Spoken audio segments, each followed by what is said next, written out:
And hello everybody, and welcome to the show.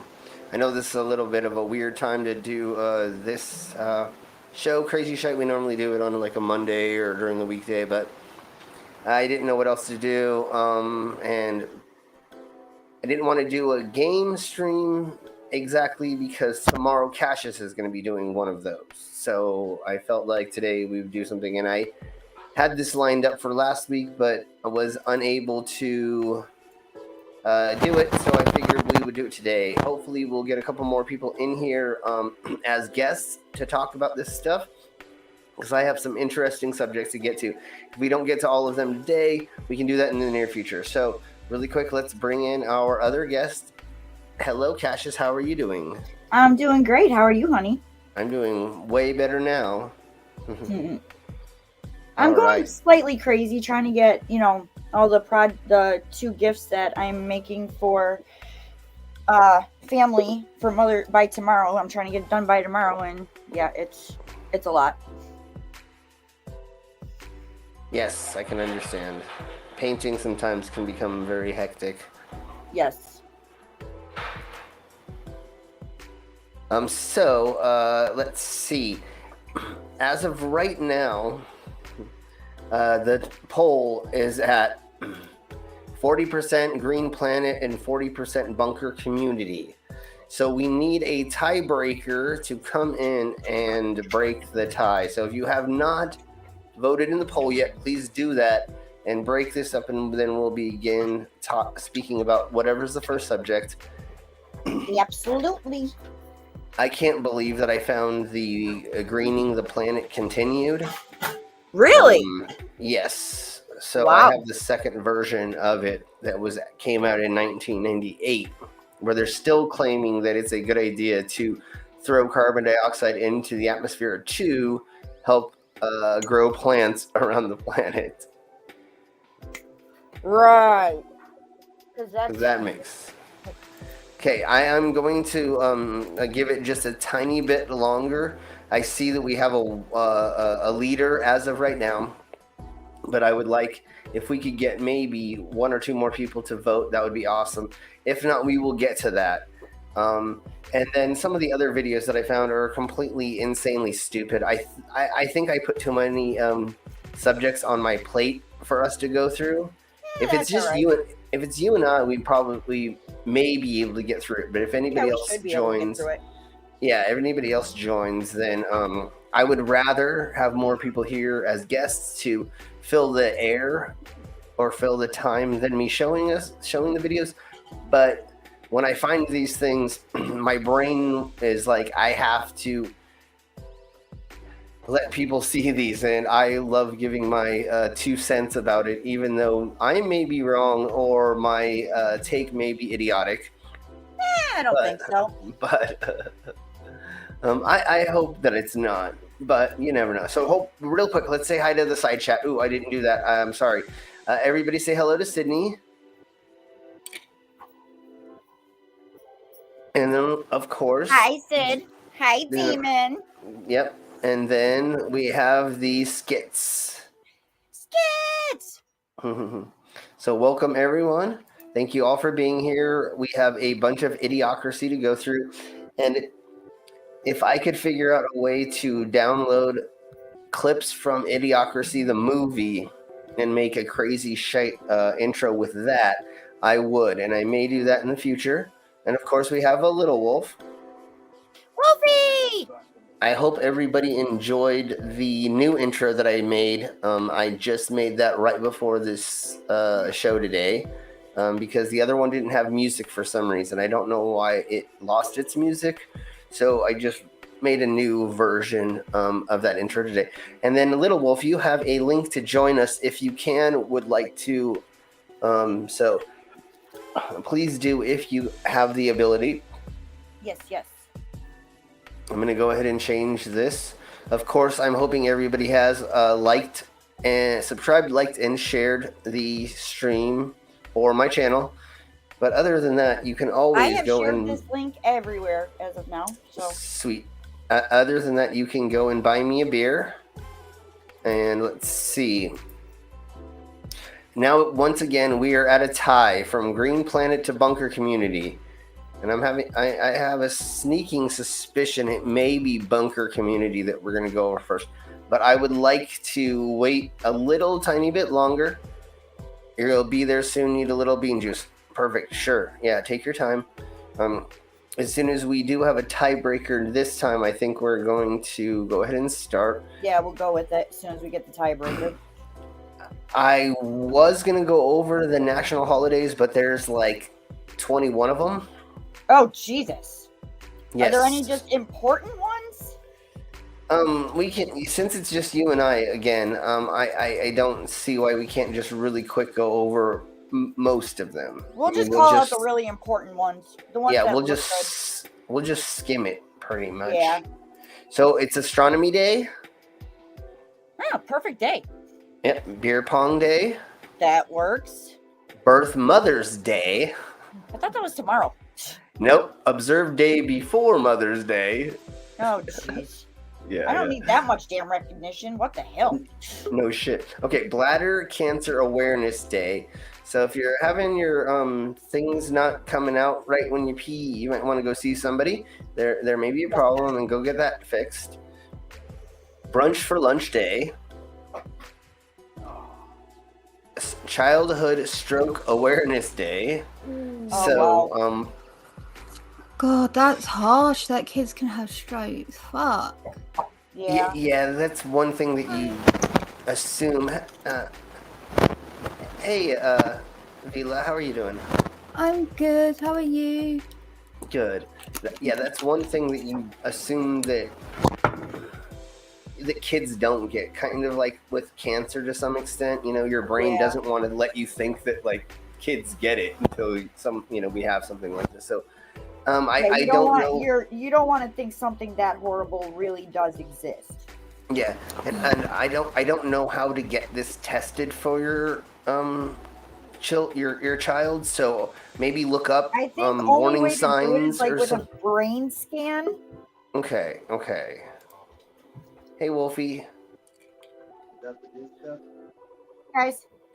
So everybody just be aware of it, I guess. Okay, so today is Free Comic Book Day, and the comic book shops around here, they actually will give you free comics today. Really? Yeah, and they sometimes put on events. I've done a couple events at comic book shops where they had us freaks perform, and then they would give out a comic book, and then it's Herb Day. So make sure that you smoke some herb. You use your herbs today. International Drone Day. Go fly a drone. Yes. If you that see should one be a from new saying. Instead of telling somebody to go fly a kite, tell them to go fly a drone. Go fly a drone. That's great. Okay, so Join Hands Day, Kentucky Derby Day, and yes, I was watching like some horse race when I was at the bar earlier, and I'm guessing it was that. Now, this one is called Martin Z. Mollusk Day. So there's a Martin Z. clam, basically. I guess. So here we go. Each May, Martin Z. Mollusk Day is held in Ocean City, New Jersey, a family-oriented beach resort city located about 10 miles south of Atlantic City. First held in 1975, the day took place the first Thursday in May from 1976 through 2015. I wonder why they stopped doing it. So since it's held on the Saturday of the first full week in May, I guess they changed the day of it. So it used to be a Thursday, and now they're making it a Saturday. Let's see. He was the director of Ocean City.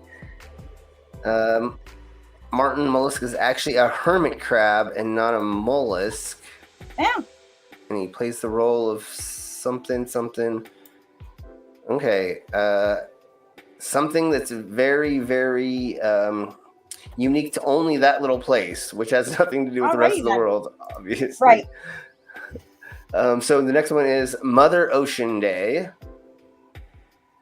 Ooh. We have had a lot of Mother Days because I thought there was going to be another one, but it's National Babysitters Day, so that's not the same as. I guess appreciate your babysitters. Yeah, definitely, especially when you need that night out to go and have a date. National Auctioneers Day, so make sure you bang the gavel with your auctioneer.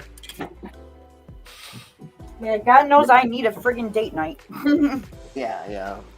National Barrier Awareness Day. And I am just going to guess. I'm just going to guess that. Let's look it up before I make a fool of myself. Let's see. As of 2021, about 61 million adults in the United States, about 1 in 4 live with a disability. And that's what my guess was going to be, that it was living with a disability, but, being able to get over it or accomplish something with your disability. But let's keep reading. The number was 2 out of 5 for those over 65. And the top 2 functional disability types were mobile disability and cognition disability. Okay, I see the difference. Let's see if it tells us exactly. I mean, the numbers are important, but exactly what this is.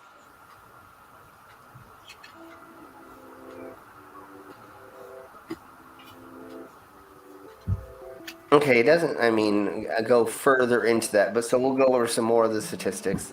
Let's see. When 36 million Americans dealt with some type of disability, it was believed that 80% of Americans would face a disability in their lifetime. So Okay. Congress passed Joint Resolution 544 to designate May 7th as National Barrier Awareness Day. This was done to raise awareness so that stereotypes and cultural attitudes that held back people with disabilities would be dispelled. Okay, so giving anybody who has a disability a chance, or just not saying you can't do something because they have a disability. Right.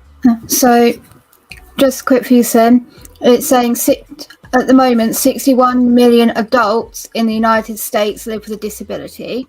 Mm-hmm. That's 26%, or 1 in 4 adults in the United States have some type of disability. Okay.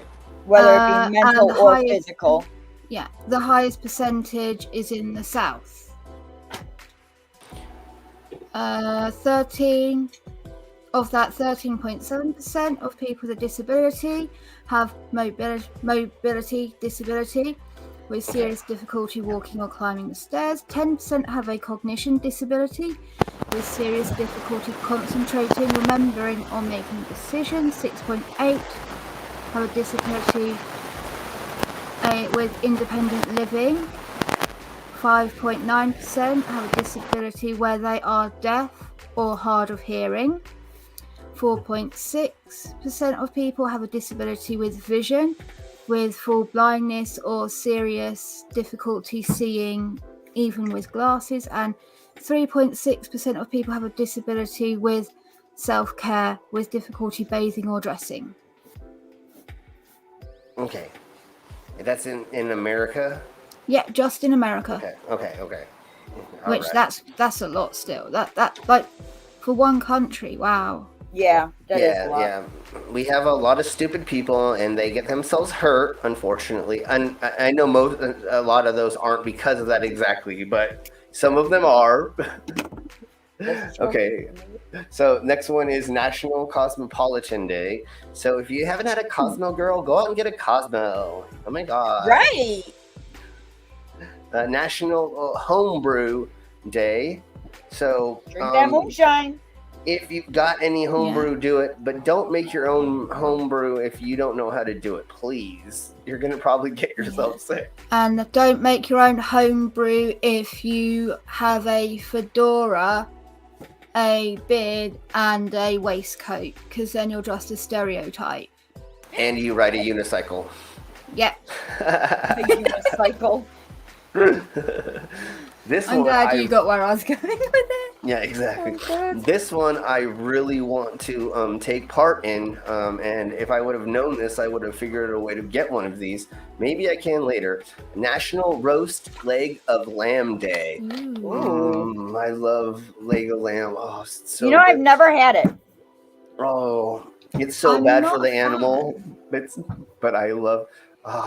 If it's done right, because I have had it done wrong, and but my mum gave me lamb as a kid, and I just remember having lamb chop, and I hated the taste. Okay, yeah. And it put me off at 8. Same with turkey. Like, my mum was not a good cook for a lot of foods. Like, she just sounds wasn't. Like my mom. She couldn't cook for crap. Well, I mean, like, we always used to eat her food growing tinned up. sauce. So she'd cook a stir fry, but she'd buy the pre-cut stir fry pack, and then the pre-made sauce, and she'd cut the chicken. Yeah. And like that was our food. Yeah, I know how that is. Yeah, I know that feeling. My mom wasn't a great cook at first, but then she began figuring out how to make food for 8 people, and I think that's what it was. Hey, Lucifer. Everyone say hello to Lucifer. Hi, Lucifer. Hi, Lucy. I mean, it's hard, isn't it? Like, Yeah. trying to think of good dishes that are price affordable for that many people. It's hard. And when you have people who have certain tastes, like, unfortunately for my parents, I was a little finicky with some of my foods, but then my stepsisters were like, I won't eat this, you know, so now you have to make a dish that everybody can eat, but take out this, or, you know, and like, oh man. Okay, let's see. National Scrapbooking Day. So go out and scrapbook, girl. You know, I started a scrapbook for my oldest kid, and yeah, I got as far as like his first birthday. I think my mom made me a scrapbook that goes to like high school or something. And my other kids, they just never got one. I'm a terrible mom. This next one is awesome. National Start Seeing Monarchs Day. Oh, Actually, I seen one today in my backyard. Really? Sweet, awesome. We don't get to see a lot of them over here because they're endangered. Okay. So you might see a handful, but not like loads like you can see elsewhere. So when I lived in San Diego, we lived in the path from Northern California, where like millions of them are born, or a million. And then they go all the way to Mexico. So they do this weird journey for some reason from north to south. And I was on acid one day riding my skateboard, and I came across this park. And as I roll up to the park, which is already bright green and glowing, right? Why does slim and acid in the same sentence not surprise me? It shouldn't with anybody. But anyways, there was like the whole migration was going south, and so I literally am like skateboarding through just waves of monarch butterflies flying, and it was just That's so cool.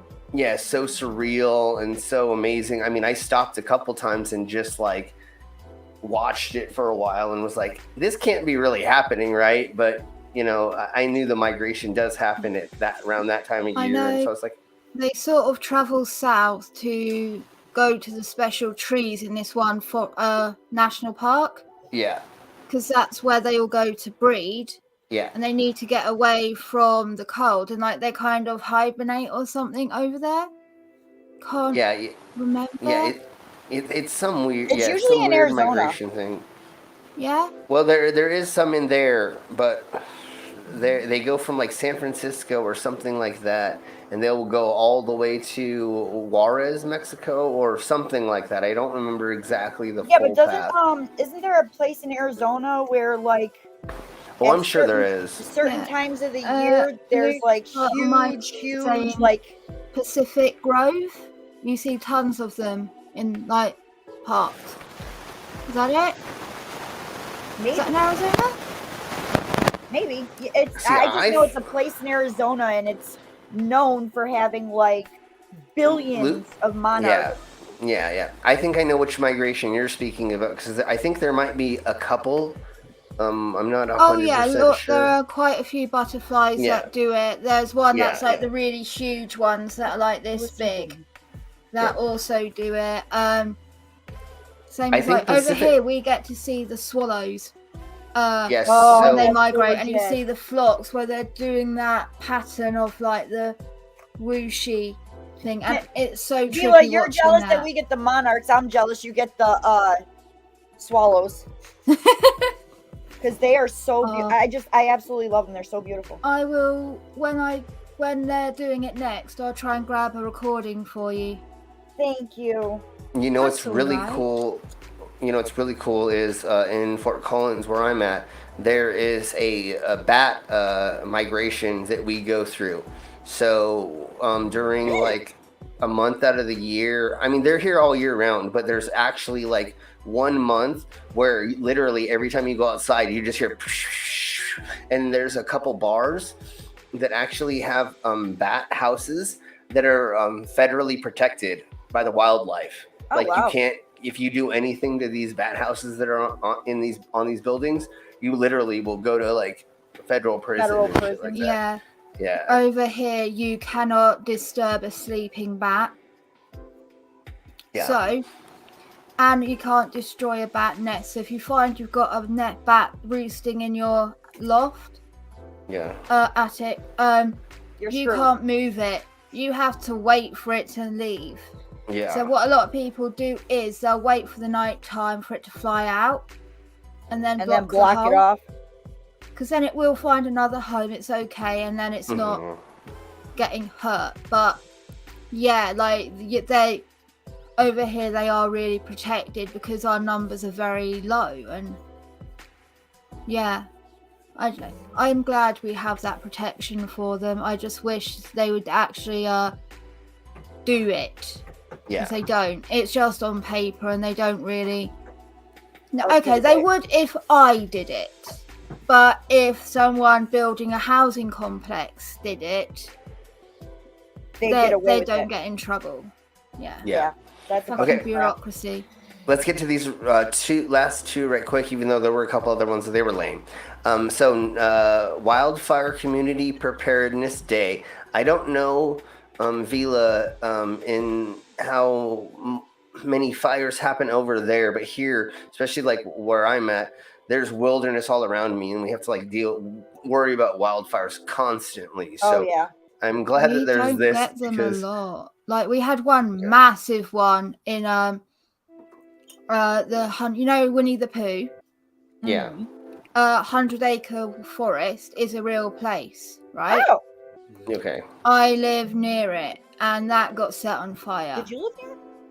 jeez. Pardon? Where did you live?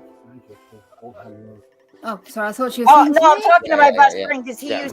he used to live in Manchester. Oh, okay. No, Manchester is right at the very top of the country. 100-acre wood is down southeast area. Yeah, that's what he was just telling me. Yeah.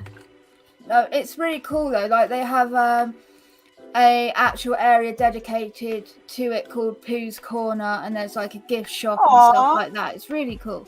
That's nice.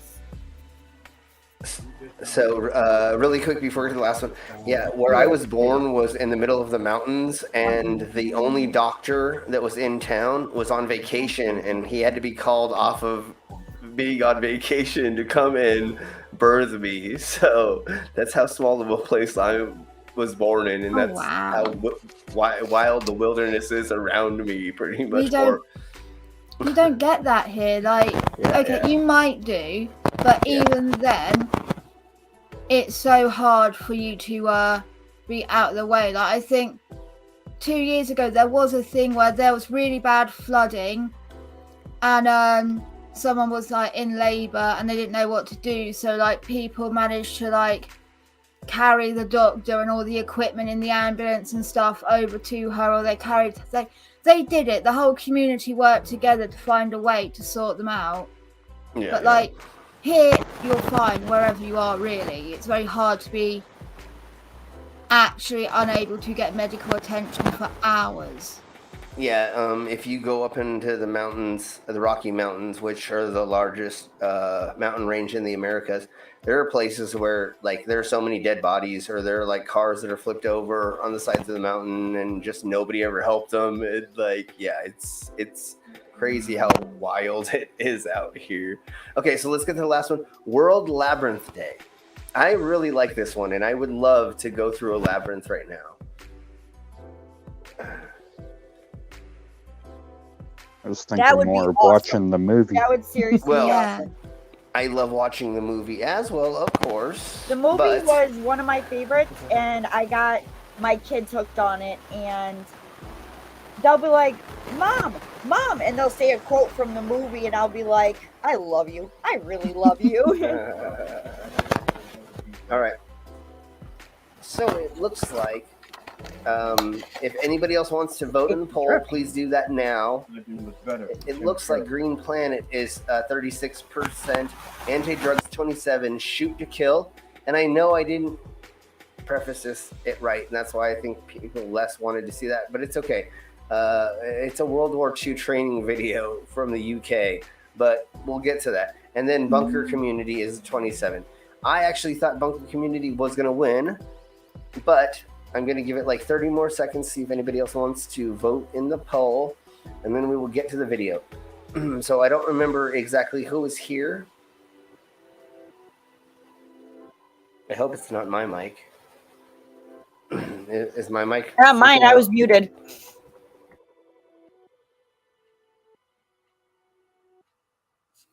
Not sure. I don't think it's mine.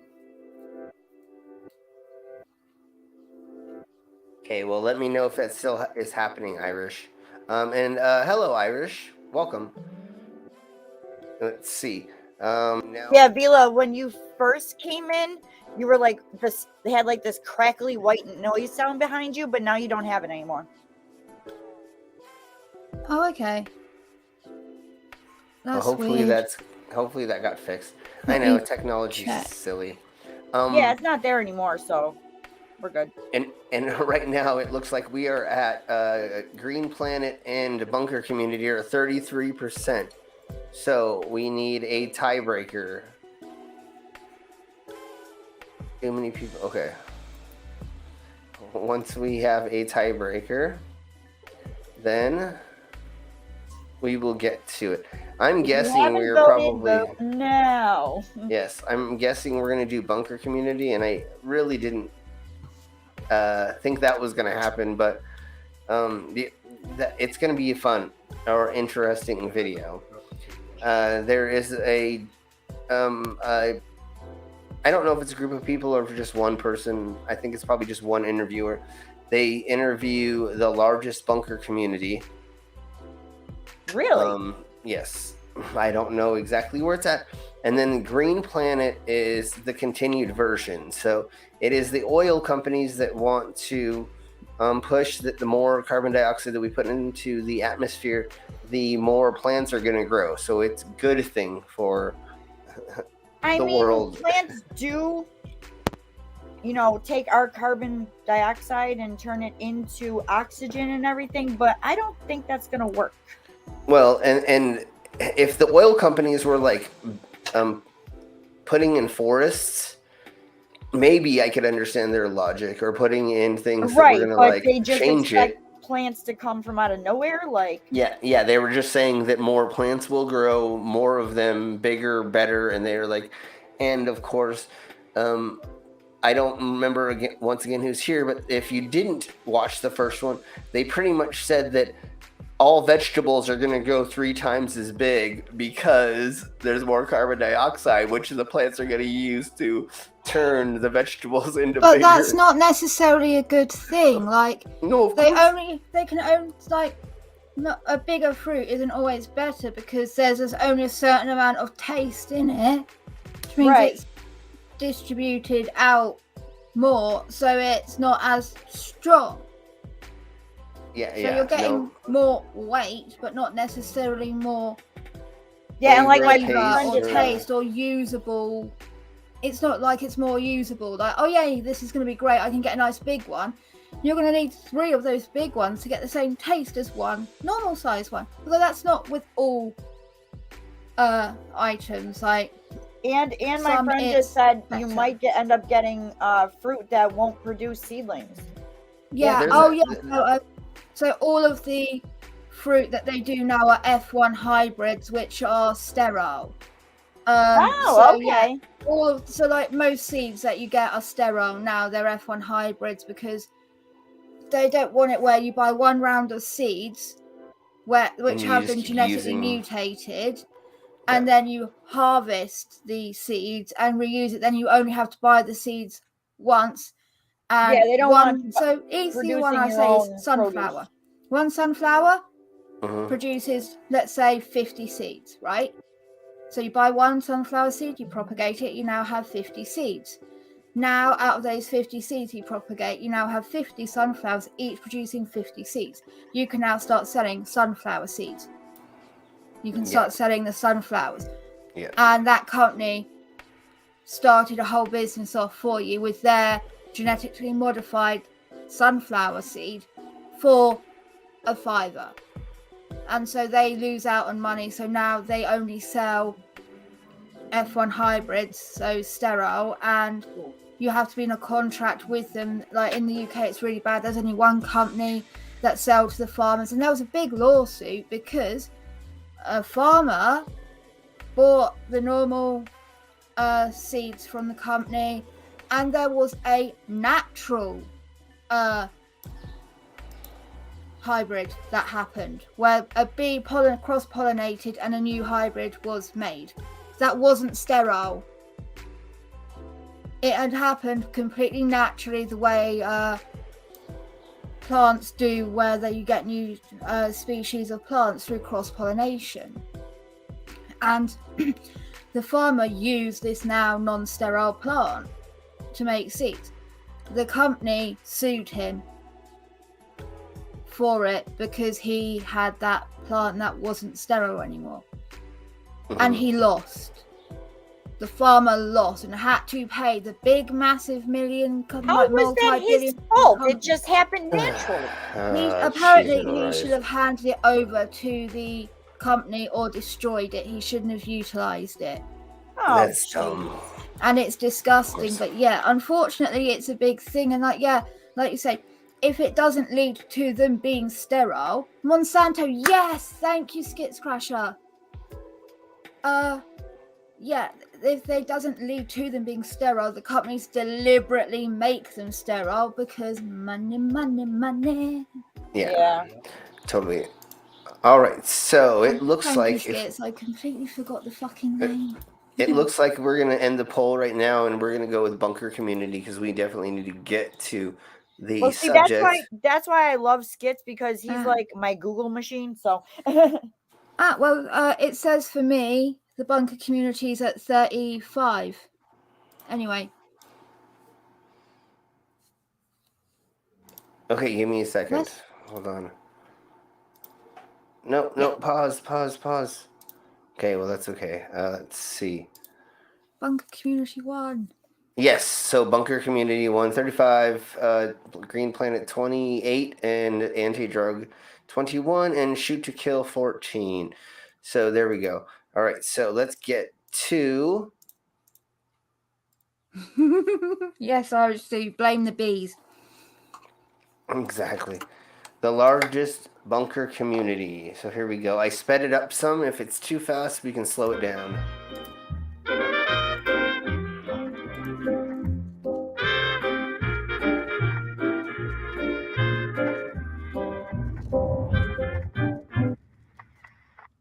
Sometimes I'll just think about, like, what point in my life did I make a decision that has cascaded into other decisions that have led me to where I am at this exact moment? This is that moment.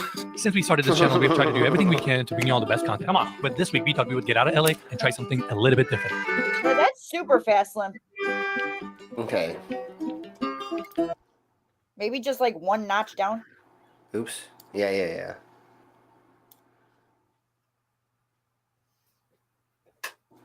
Okay. And munitions. The U.S. has repurposed the base into the largest private shelter community on Earth for as many as 5,000 people to survive virtually any catastrophic event, and it's happening. So 5,000 people is how many humans these bunkers can fit. So if you look throughout this, these are all bunkers through this whole place right here. Wow. That's crazy. I think it's 5,000 is how much it's legally classified to be able to. Yeah, it probably has. If you want to fit 10 people in your bunker that they've only advertised for 4 people, then that's up to you if you want to share your space, resources, and everything like that. Yeah, but definitely. You know what it's like, legalities are like, oh, well, we only provide 4 beds, so it's 4 people. Yeah. I think, anyway. I don't know if all of these have been sold yet, and there's people living in all of them. But I know the majority are being lived in as of right now. So they will let us know that in just a minute. So it says it will help them in virtually any catastrophic event and its aftermath. Can you imagine being that paranoid where you're like, okay, let's just keep going, and we'll get further into that I want to paranoia. know why there's virtually any, because most of these people have obviously bought them in fear of an atomic bomb. Mm-hmm. But how Is that even a thing anymore? radiation People have proof? been doing this since like World War II. I just don't understand what they think is exactly going to happen anymore, because Who knows? I don't think atomic bombs are a thing.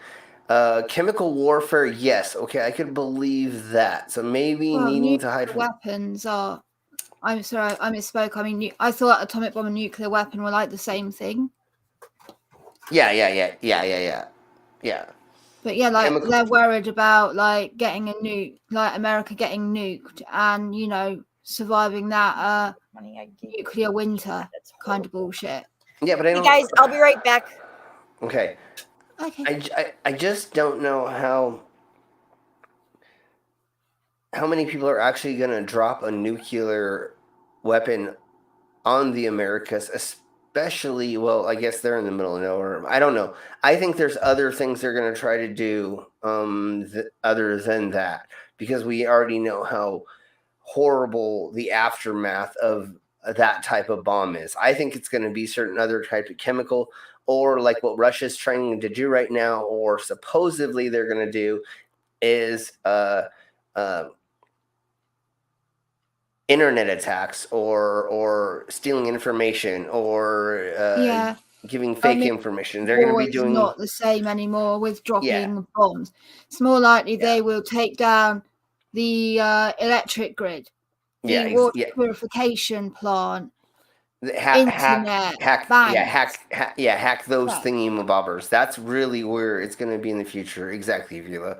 So these people being out here, once again, I don't know what they're scared of, because I don't think that's going to be a thing anymore. Sorry, what Ox has said. I'm more worried about a bunch of millennials running around with no Wi-Fi or internet. They'll go insane. Yeah, can you imagine? Yes, the only thing about that is hipsters don't know how to fight. So literally, you just push them over. Like, as soon as they start like going to you, you just shut up. But yeah, I could see, the major problem with this is if they are able to get into the banking systems, just like Vila said, and they're able to steal all our money, then we have a major problem. Or they upset the banking systems enough for us to not be able to bank. Like, say you get your paycheck and they fuck it up so that the banks are like, we can't take checks right now. We can't do something right now. Now, how am I going to pay rent? How am I going to get food? How am I get, I mean, I know what I would do. I would just work on the street corner like I used to do as a youngin'. And never mind. But no, that's a scary thought. They would, though, because imagine you can't get your paycheck, so you can't pay your rent, can't buy food, none of that. So that would lead to civil unrest and riots, because people will just be breaking into shops to get food to eat. Easily, the cost of anything and everything will be irrelevant, and it will go to whether you can steal it or provide a service and swap for it. You got people that will obviously be stockpiling cash money, because once the system is fixed, they can utilize that. So while they may have nothing at that time, I guess, once the system's back on, all those £5 that people have been taking, that they've been taking, is meaningless at that point. I imagine it would be like the Berlin Wall, where you see those old photos of people with wheelbarrows of paper money that mean nothing. They're burning it for fire. Yeah. The thing that's really scary in the back of my mind, or something that worries me a little tiny bit, is when I grew up around the gang culture, and the people want, if a system falls, if they are able to do something like that, it's going to be the mafias and the large gangs that are going to be able to take over and get the resources. So I don't have those They managed connections to do us anymore. well So enough with you saw prohibition. exactly. So I'm gonna have to get in with the gangs again, and. Okay, let's keep watching, because I would love to hear what these people think and why they Yes, decided I to think buy I've one. seen something on this community before, so I'm interested to see what new things have happened. Because I remember this was a while ago now. Yeah. Matt, there's really nowhere quite like it in the entire world. What is Vivos X Point? It is our new name for something that's been around for 80 years. This was originally called the Black Hills Ordnance Depot. And when the military built this for World War II, they had everything from the production, the manufacturing end, the distribution end, and then the storage, even testing for bombs, weapons, munitions, artillery, you name it.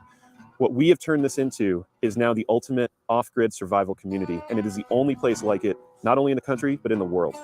And it is the largest one also. It is also the largest. This is the Yes, so the government put these all in for wartime, and after a certain amount of time, it became not government property, I guess is the best way to put it, and then they were able to sell it to civilians. Yeah, so all of those shelters are designed to withstand a bomb blast because they were used to store the bombs. And ideally, if one bomb goes off, you want it contained in that one bunker, because you don't want it setting off the next bunker and the next bunker and getting rid of everything. Because they've had that happen in the past. Different munitions warehouses or areas have ended up chaining themselves. One went off, and then that somehow made the other one go off, and you just have like 5 places that just blow up. Yeah, so it's happened, I think, in the Americas, and then also in Europe that I can remember. Actually, in Asia, I want to say, but I think that may have been a firework factory that made other places around it go off because they had other volatile things. I don't remember. I think I saw 100%. something like that on like Seconds from Disaster, where they talked about a firework factory. Yeah, so that's. I know we had one. Yeah. Firework factory set off here. What was it? I was like a teenager, so this is like 15 odd years ago. Okay. Or I kind of wonder how many of these places also were affected by like a lot of the weird like end of the world movies that came out like around the late 90s, early 2000s, things like Deep Impact and things like that, where it's like, oh, something's gonna crash into the earth, we gotta get ready. Okay, I see what you're saying. I think a lot of these are going to be older people who have the nuclear fear, the 1960s nuclear. Yeah, the fallout. Do you think they're still full of like asbestos and lead paint, because they were World War II, so we're like 1930s. I think they've all been up to code. So if they did, I think they would have taken it all out and they would have redone everything. But yeah, they may at some point have had all that crap in it.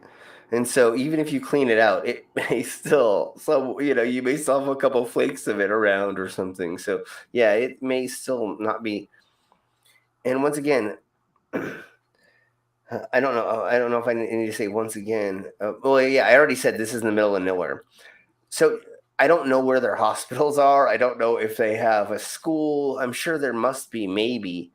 But just imagine having, let's say your arm gets clamped into something and it's life or death, either cutting it off or whatever.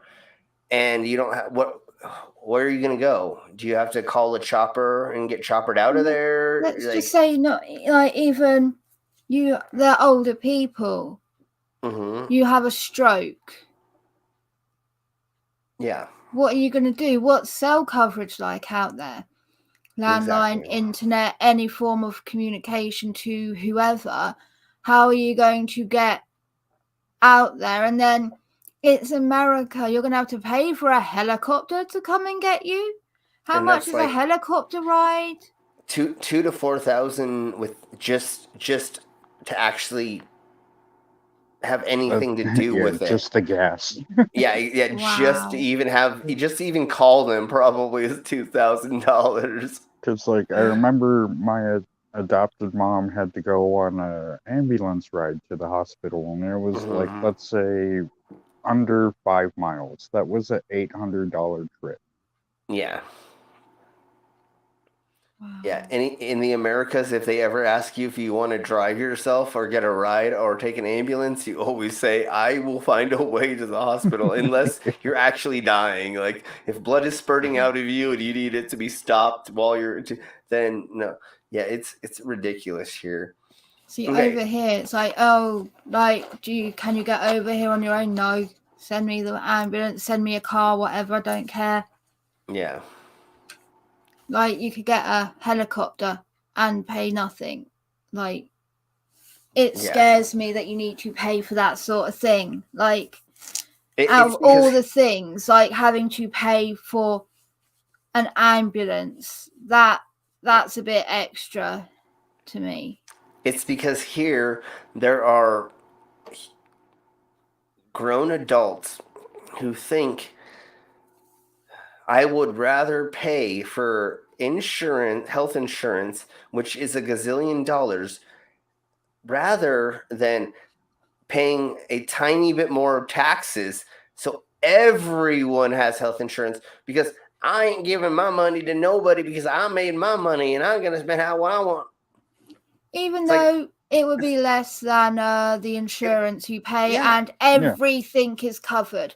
You can't. Yeah. You won't just get you got 3 treatment options, and your insurance will cover the first one that has the lowest success rate because it's cheaper. None of that. It's you will get the best treatment for the condition, regardless of the cost, because it is the best treatment. When you accidentally get that butt plug stuck up your ass, you can go in for free and get it removed. I don't know for sure, but I think that's how Canada's health system is too. I don't know. That everybody in Canada has health insurance. Yeah, I know. Yeah, they definitely do. I just don't know. But again, these people over here, these people over here cry about spending a tiny bit more money in taxes instead of spending into other people. And yeah, exactly, Sydney. Oh, I was gonna say that for them, they're gonna die if you don't have the money to pay for it. Or do you want to be $500,000 in debt because you had to get a surgery and your health insurance didn't pay for it, or this, or you didn't have it, or what would you rather do?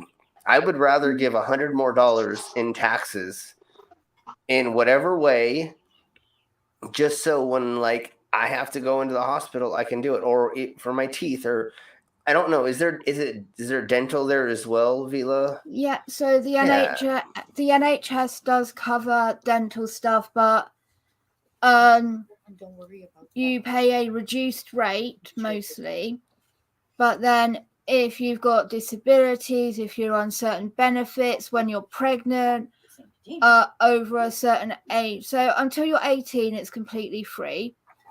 If you're in full-time education, it's free. Then you pay a nominal charge of £30 maybe for certain things. That's if you need extensive dental work, but it's a lot cheaper. I don't pay for any dental work because of my benefits, because I'm on benefits. But yeah, unfortunately, dental work you do pay a little bit, but not a lot. That's still nothing. I fit under the category of getting pretty much free care. I only get so much a year, but right now I technically pay into the system to get free health insurance because I'm in the lowest bracket. But I still don't understand why somebody wouldn't want to. Never mind. Okay.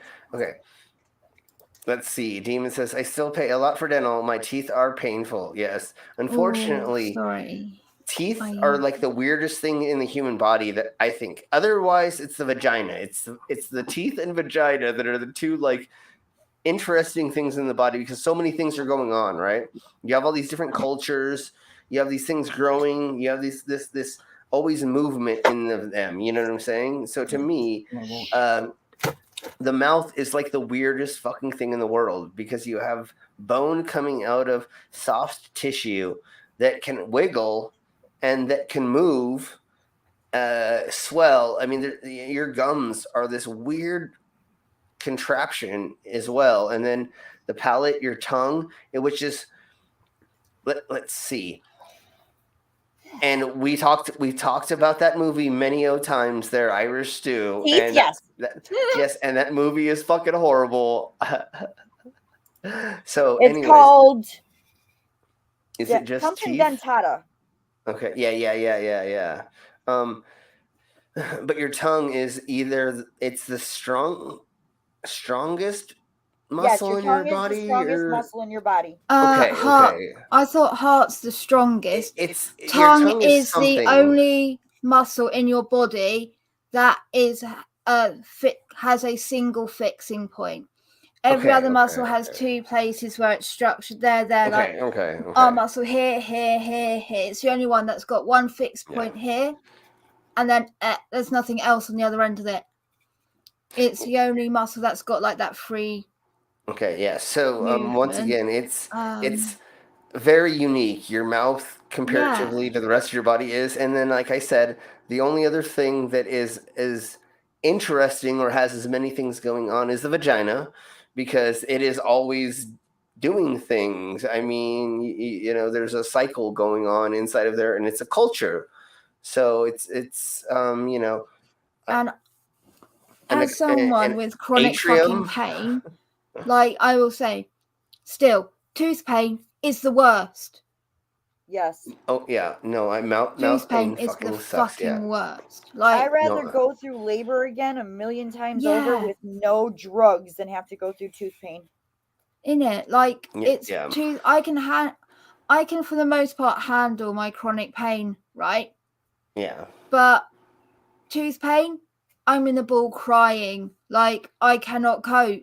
I can't cope with tooth pain. Like obviously my teeth being awful. Like I get a lot of tooth pain. I cannot wait to get all my teeth pulled and get dentures sorted because I'm done.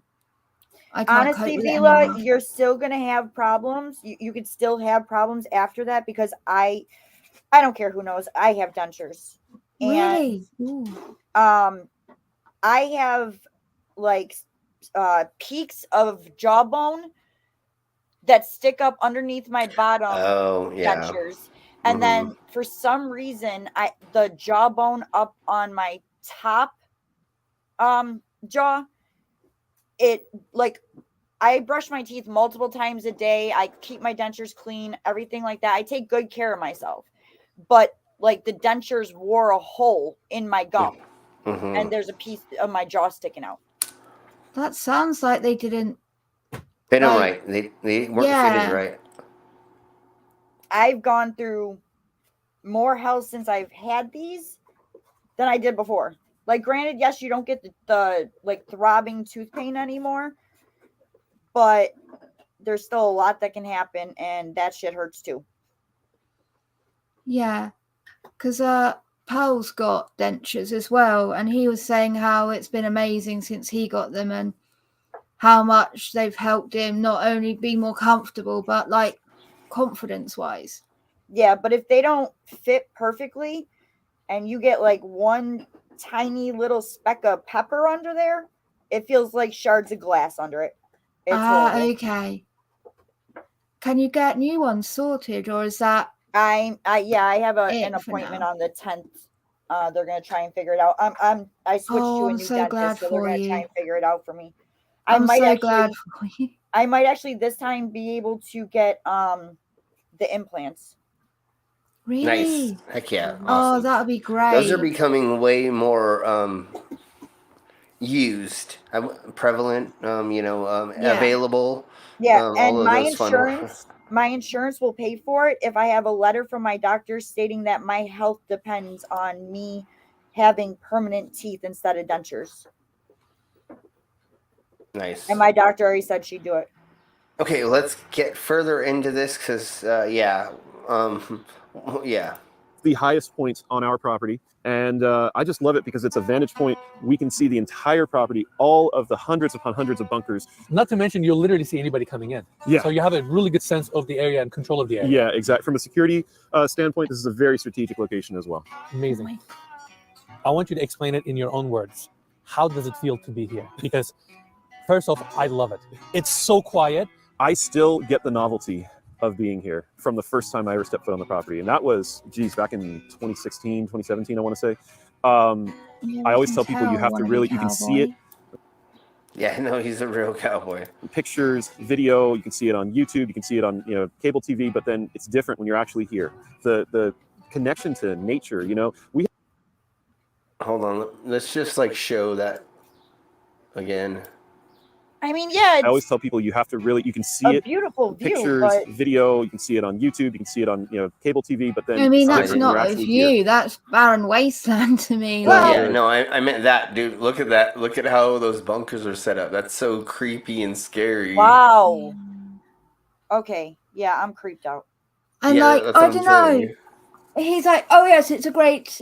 You can see for miles. It's a great strategic vantage point, and all put some trees and shit in there. Like, what the hell? Yeah, no, totally. Like some nice buzzwords to get the conspiracy cat spidey senses going. Oh, we'll be able to see if them governments try to attack us. Right. Like, how are you meant to grow any fruit or veg in this? How are you meant to supply yourself? I don't know. I hope. Yeah, seriously, with all that land, I would be planting and trying to find ways, seeing whatever type of plants and trees and fruits and vegetables and whatever can actually grow in that climate. Yeah. And I'd be planting them. Yeah. What I'm interested in is if they're actually utilizing any kind of farming inside of their bunkers. So let's try to get to that, because maybe they are. But again, there's a lot of lost land space. Yeah, you're right. But they're in the middle of, I think, buttfuck nowhere desert, and I don't know if you can actually grow anything here. It would be kind of awesome picturing a bunch of Burt Gummers from Tremors living there. Totally. I thought I saw a plane as well earlier. Maybe. Connection to nature, we haven't been on a paved road in about an hour of driving now, and there's something that's just kind of raw and for lack of a better word, it's just cool. For you, psychopath. If you say so. In this video today, we'll be exploring the whole site and visiting 3 different bunkers in different stages of their development. 3 bunkers. We will start with an abandoned bunker, as it would have been when the military left the base in the 1960s, and we will finish with a... Okay, so this is going to be one they haven't touched yet and hasn't been remodeled. Completed bunker, ready to live in, where we'll be staying the night. Which, like Vila was saying, probably has asbestos and lead paint. Yeah, no kidding.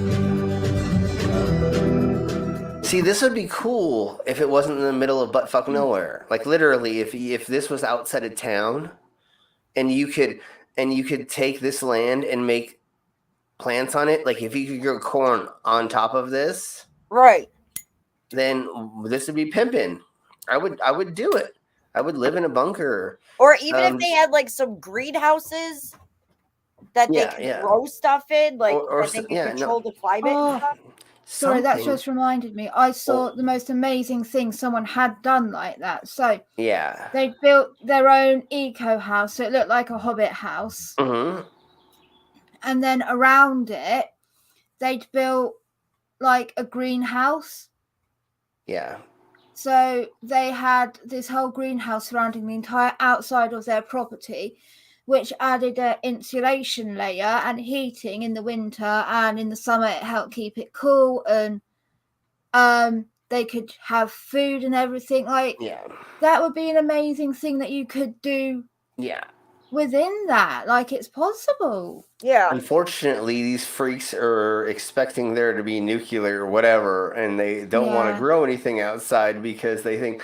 But yes, you would be smart to do that. And I believe there's a handful of those houses here in Colorado that are dug, into the ground, but then they also have open spaces and ways that make the air change, and then they're growing food in those open spaces that are right inside of the dug in things. And there's the green. Hopefully in the future we'll probably, I would like to do a stream about those type of houses, because there's a handful of different eco houses that they're making nowadays. And there's 2 or 3 that they're doing in third world countries that are really low cost, or there are foundations that are actually building them for these people and pretty much mainly giving them to them so they have houses or a floating house on a river or something. I mean, if you do want to do that, I can always see if my ex is up for joining and like chatting about it, because he's lived in an eco house since he was 10. Yeah, no, totally. I know. He lives on a farm in like a communal living thing. He's lived in like a tent eco house since the age of like 10, 11 when he moved to the area. And now he's looking into buying his own land to set up his own commune and building eco houses. Like, that's what me and him were gonna do before we broke up. Like, we're gonna move to Wales, and he was gonna have his own eco house. I was gonna have my own place because I want space. And so like, it was this whole thing that he knows about, I've been looking into for ages, because like, we were gonna do that, was gonna be our like proper fuck off and hide from the world kind of thing. Yeah, there's a community in California somewhere where they technically don't have any laws or anything like that or whatever, and they like build their own like eco-y structures. There's another company who's like taking wine bottles and making houses out of them and other things, because that's in the desert, because that's causing heat and cooling in between the things. So yeah, in the future we will, Vila, if you wouldn't mind reaching out and then helping me do a little bit of research on these things, and I will look up my own thing. We'll find out eco-friendly housing, and maybe one day we'll all make a commune in the middle of nowhere where we each have our own space and we build our own thing, and all live together. Sounds great to me. Yes, exactly. Anyways, let's keep going, because I really want to see the inside of this before they remodel it, because I have a feeling that there's a bunch of really, really rich people who've remodeled theirs, and there's going to be like, what's the MTV thing where they do the houses of the cribs. I'm sure it's going to be like Cribs, where you're like, oh my God, they have like fancy everything, like moving things and, like refrigerators. So okay, they've got a widescreen TV. Yeah, probably. How are they going to power it? Right, What how are they do they gonna make watch? cable? Like, what the frig? Well, it's even funnier. They're in the middle of a really hot desert. If they were to put solar panels right here and right there, that's or true. anywhere, they would be able to power this They'd for have their own free. electricity. Exactly. What they did is they took their youngest son and they made him get on one of those bikes, and they just have him ride the bike 8 hours a day so they can Like a power damn hamster on a wheel. Yeah, exactly. They got 3 ferrets always running on a wheel. Okay, well, let's see this thing. All right, so we just arrived to the first bunker. This is an empty one. Dante's going to show us around. Tell us what we have in front of us. So this is an original bunker, before we do anything to it, this is what they will look like. And then you'll see as we progress throughout the day what we're turning them into. And all of those improvements are really done on the inside. So at the end of the day, every single one we walk up to today, it'll look just like that. Once we go inside, that's where it really starts to change. But Did this you really need to is tell us in the 80 inside years 3 times? of history, just In front stuck of in us. time, just Amazing. stopped right there. Dante, let's go check it out. We got to see it. We got to see it. Let's go. I want to paint mine on the outside if I had it. Wow. Oh, fuck yeah. Okay, I know you mentioned it to me. You Okay, have 2 legs. So, okay, this is what it looks like, everybody. They're going to probably give us the dimensions in just a second. But I was thinking it was going to be a lot bigger inside. And I know that, I guess that's the thing about with you ladies when a gentleman caller comes and, you know, you think he's going to be a lot bigger. I'm a little disappointed on the size of this. 60 foot and 80 foot. Is this the 80 foot one? These are all 80 foot. 80 Yes. foot. Yeah. Okay. Everything I'm going to show 80 you today feet. is going to be an 80 foot. You can see the lines of forms that they've used to kind of frame. Okay, 80 feet's not too bad. I mean, I guess if you were to like remodel this and put in everything you needed, you could have a cute little home, you know? And as an architect, I love that. I think it is so cool when the structure. Yeah, there's a and lot of engineering echo in there. Of a building, of anything we have here is fully indicated and displayed in the final part of the design.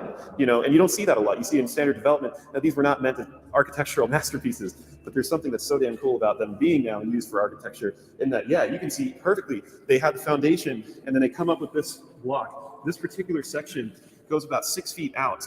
And it's like an anchor underneath the dirt that they put over. So right now, if we were to see daylight again through here, it would be through about 8 feet of concrete and dirt combined. Amazing. And we have to adjust this. 8. Echo in here. Okay, so if you wanted to, once again, these freaks are scared that there's going to be a reason they need to be this far underground. But let's say you weren't and you wanted to actually put a window in there, you would have to make a 6-foot window. Isn't that what they said?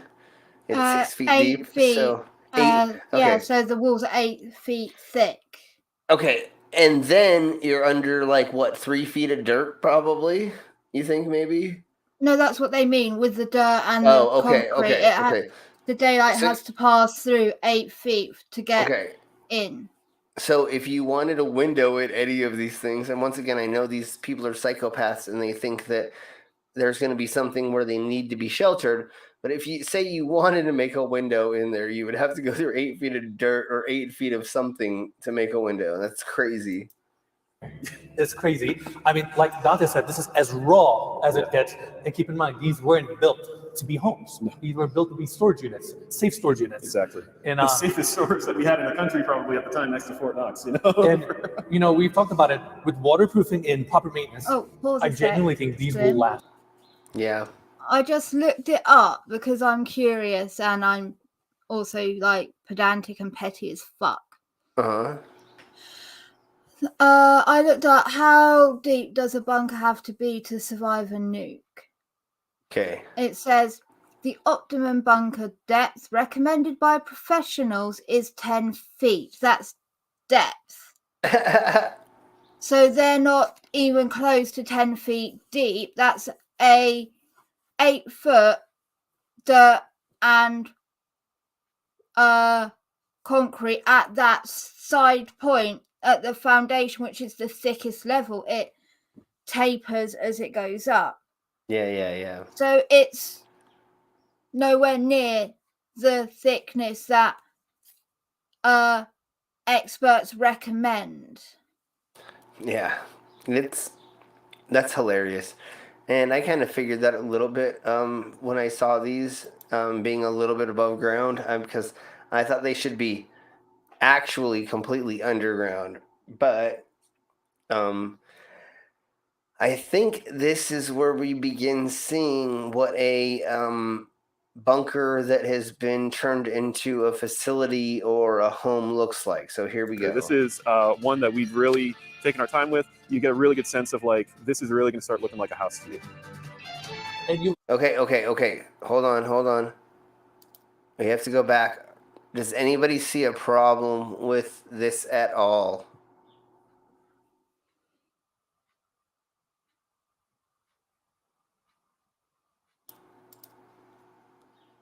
Okay, there's a gas thing right here. I don't know where Yeah. it's supposed to be. So if that blows up, you don't have any gas into your thing. Like, what? That's Yeah, just basically they lose their heat and like Yeah. cooking source. you just defeated the They'll be purpose. safe inside the bunker, but you just lost everything.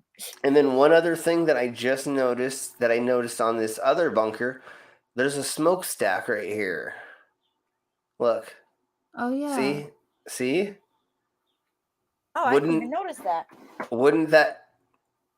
I mean, I guess you can open and close it, but is that actually open and closable? You know what I'm saying? Oh. Are these things? These things are not actually as safe as these motherfuckers want to say. They are tricking everybody. You know why the government decommissioned these? Because they aren't actually nuclear bomb safe. They accidentally built all this shit and went, oh, these don't actually work if anything went wrong. Made it public and then let these idiots buy them and sell them. Okay, now that I pointed out the two things that I saw wrong, and there's a handful of other things that I see wrong with these as well. But let's keep going. Like, this is really going to start looking like a house to you. And you explained this to us in the car. A lot of people, once again, they're really cool, but here actually leave the bunker door open and actually have a regular exterior door like a house. Because really from this threshold back is your conditioned space. What we have here is going to be fuel storage. This is the water room. You'll see the PEX lines are kind of ready to go there. It's insulated. We have the polypro there so that the water lines don't get any frost, they don't freeze. This right here will be where we'll have some fuel storage, as well as that thing that I really like. That is a nuclear, biological, and chemical air filtration unit. It has a one-way check valve, so it can only let air in, but can't let it out, and it filters it, and then we can push that air out into the bunker through a dehumidifier. Some of the people that buys in here, they're buying this place because they feel safe, and they feel like if something happens in the outside world, they can always come back here, right? No, this is the perfect off-grid location. South Dakota in general is an amazing place to just get away from the major urban centers that we have across the country, to get away from the coastlines, potentially targeted areas. That explains so much. They just said it's in South Dakota. No, I was going to say the exact same thing. South Dakota is the middle of nowhere. There's nothing there. Kansas, the only other place that I think is less populated, or so of course it's there. No, I think Utah might be equal with it. Maybe. I saw way more people in Utah than I have in the other places, but you may be right. And Utah's growing like a mug because there's a lot of growing industry there right now for some reason. I don't know why. Massive alternative to what you might be used to. It's a nice little escape. Yeah, it's totally an escape. Absolutely. Dante, take us in. Sure. This looks like a house. Yeah, it's like I said, really standard, just drywall construction. We have a vinyl flooring that we lay down here. This is going to be your kitchen with the built-ins. Only in the main room do we really use the full height of the ceiling, minus the raised floor. We really don't need that full height in the bedroom. So you get an 8-foot, ceiling height, and then everything else on top of that, well, that's where your food storage goes. That's where your pantry items can go. So as you can see, the floors, it's a work in progress. So now we have the vinyl flooring that we roll out over top of the plywood subfloor that's now on top of a grid of studs laid on their edge. And again, that raised flooring in this case was able to get us room for the plumbing to come through underneath. So we'll just keep on going. There's going to be bedrooms or multi-purpose rooms. You could have an exercise room. You could have an office. You could have a craft room. As we get to the back here, this is the master. So the master is going to take up the full width. It has an ensuite bathroom. So you have your own private bathroom in here, which is nice. We'll probably do, you could probably easily put a California king-size bed in here and have more than enough room to move around. Nice big closet space and everything. So up there in the middle, that is another blast valve. Just like what we have in the front, that's going to be an air outlet. That goes to the chimneys. If you've seen the little kind of... That's what I was seeing earlier, is those little chimneys. And so it says that it's an only out valve. How, after a nuclear blast, how is that going to work still? Whatever, I don't know the mechanics. I may totally be wrong, but that sounds very sus to me. Stacks that come out the back. Yep. You can run exhaust out of there. You can run coaxial. If you have a satellite dish on top, you can run coax out through that. If you want to put in a wood burning stove. And next to that, this is one of my babies. I personally designed this. This is an escape door. In a perfect world, no emergency, nothing bad is happening. You're good. Ingress and egress out the one main door. You're fine. Well, what happens if there's a fire? What happens if that door got frozen in place or blocked? So now we're able to use this as a secondary escape. Only in case of emergency. Obviously, you're not going to be crawling up and down this thing to get in. Yeah. And all you would do is you throw the latches. No, and once again, you made another access point for radiation to come in, or there to be a weakness in the structure of the building. So, okay, I don't get it. You pull the door open. Even the hinges are spec'd to be way overbuilt, so that you can just move this with a finger. And I also love that even the other additions and accessories that you guys brought here kind of matches that concrete, steel, bolting systems that we're seeing throughout. They're also heavy duty. And to everyone, I mean, once you get... What I really don't like is how they made it so claustrophobic inside, when they could have made an open layout. Open. Even the hinges are spec'd to be way overbuilt. So, see how they're walking down this hallway? Way overbuilt. That even the other additions and accessories that you guys brought. See how small they made this hallway and all that? It could have been they could have done an open floor plan. Yeah, and so look at how motherfucking phobic this is gonna make this. Steel, I would never make it in systems there. that we're seeing throughout. They're also heavy duty. And to everyone, I mean, why did you do that to your hallway? You could have made there be windows, or you could have made larger doorways. You could have done a handful of others. I get having a room that's only a room with a door, sure, but that's claustrophobic as fuck, I feel. I don't know. For me, that's normal. Okay. Like houses in the UK, that's a normal size hallway. They're that small. Your house will look like that. That's average. Like, I wouldn't think twice about that at all. But when you actually have the option for as much space as you want, do utilize it as much as possible. Like, and I don't approve of the layout, but I get what you're saying completely, Vila. I get it. I understand it. That's normal. If I was building it, I would do it differently. Yeah. I wouldn't make a room big enough for a California fucking king. It's a fallout shelter. Yeah, exactly. And if you had kids, you'd want their rooms to be a little bit bigger. And I do get to have the kids' rooms blocked off. You know what I'm saying? No windows and a door, regular door. Sure, I get all that. Just there are ways to make things feel more open, and I don't think they utilize that exactly. Yeah. The kitchen looks kind of cute, though. And have your rough utilities. It's just like building a house. Yeah. Granted, you guys have been doing it for so long that you've not figured out the best ways to attach things on the walls and just optimize the overall construction phase of these bunkers. Exactly. Awesome. So that's it for this one. I don't think they figured that out at all. Where are we going next? So now the next one is going to be my personal bunker, which is also our showroom units. It's going to be real nice. You'll see exactly how cozy and how livable these places can really be. Well, we're also staying with you, so that means we're really going to see it. I have no idea. Mikey's smiling behind the camera. Okay, we're fast. Yeah, just they're going to show him shooting a bunch of guns, and we don't need to fucking see that. So let's just show him actually going to his bunker, which they were just talking about. Opens into another vault, basically. All right, let's go inside. All right. You go first. You guys are the absolute first on the planet to get to see this in this capacity. And Steve it. Did he just say that his house is a showroom that they show everybody to get these? But he just said in this capacity, which I guess changes it. Like, in this capacity. For a YouTube video, yeah. I call it like a fucking politician wording. Yeah. People go in and see it all the time. There are pictures taken. He means no one stayed the night in there with him, or no one's done a YouTube video in there with him. Okay, I get what. Yeah. But at least that's what I'm assuming. Yeah, no, that makes sense. Because I'm sure that he showed it to other people, but that makes sense. Because he did just say it's a fucking showroom. Yeah. Okay, let's get started. Right. Oh wow! It's a little different. It feels so much more spacious. Wait, back a minute. You know, if you had just the.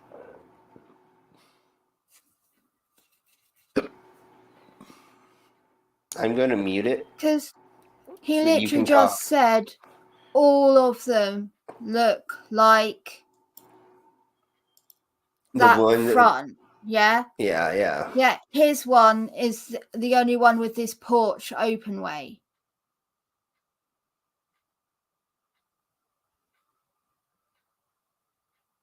Do you want to hear him saying that again, or?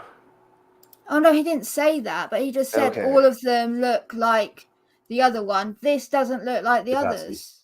Yeah. And Steven. There isn't. That's right. Okay, let's get started. Oh wow. Of course, he's gonna do exactly what the Bible does. He's gonna say one thing and then say another thing with the sentence after. He's the head of it. Whatever, his one's special. Get it? Cool, but if it's not like all the others, then don't.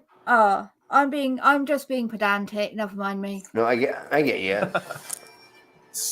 It feels so much more spacious. You know, if you had just the empty one, you could see where all the walls were, and you could see the back end, right? Yeah. You had a very clear sense of very defined space, and it almost felt a little more confined. You lose the sense of depth. Exactly. Once you start optimizing that, we put the hallway in. We organize it with the large great room here. Mm-hmm. I mean, it really makes it feel bigger. I love the wood textures you brought.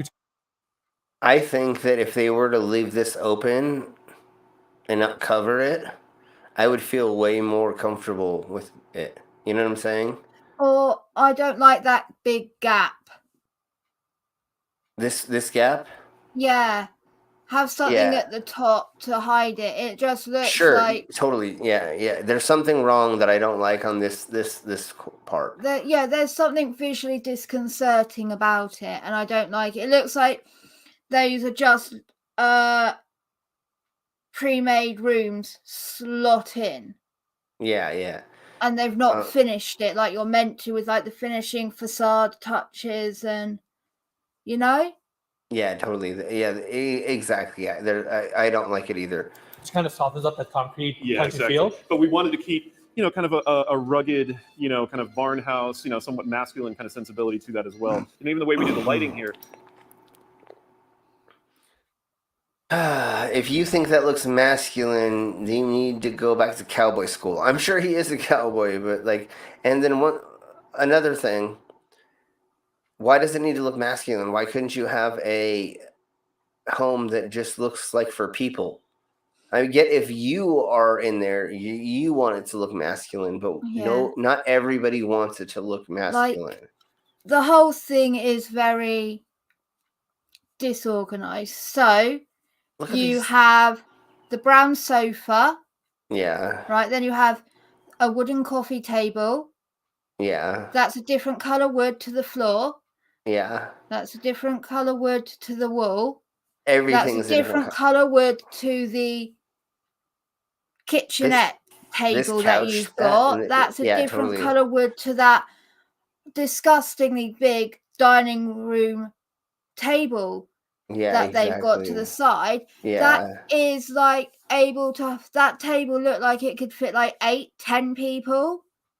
Yeah. Which it's a fallout shelter. Okay, I granted they're living in it now, whatever, but if they're advertising it to be able to withstand attacks as opposed to this is a converted bunker, cheap living, eco house, recycling, that sort of shit, fine. But they're advertising it that this is cool to survive war, and now you're having it so there's that many people to sit and all the different color woods. It looks like they went to a charity shop and just bought a load of old furniture and chucked it together.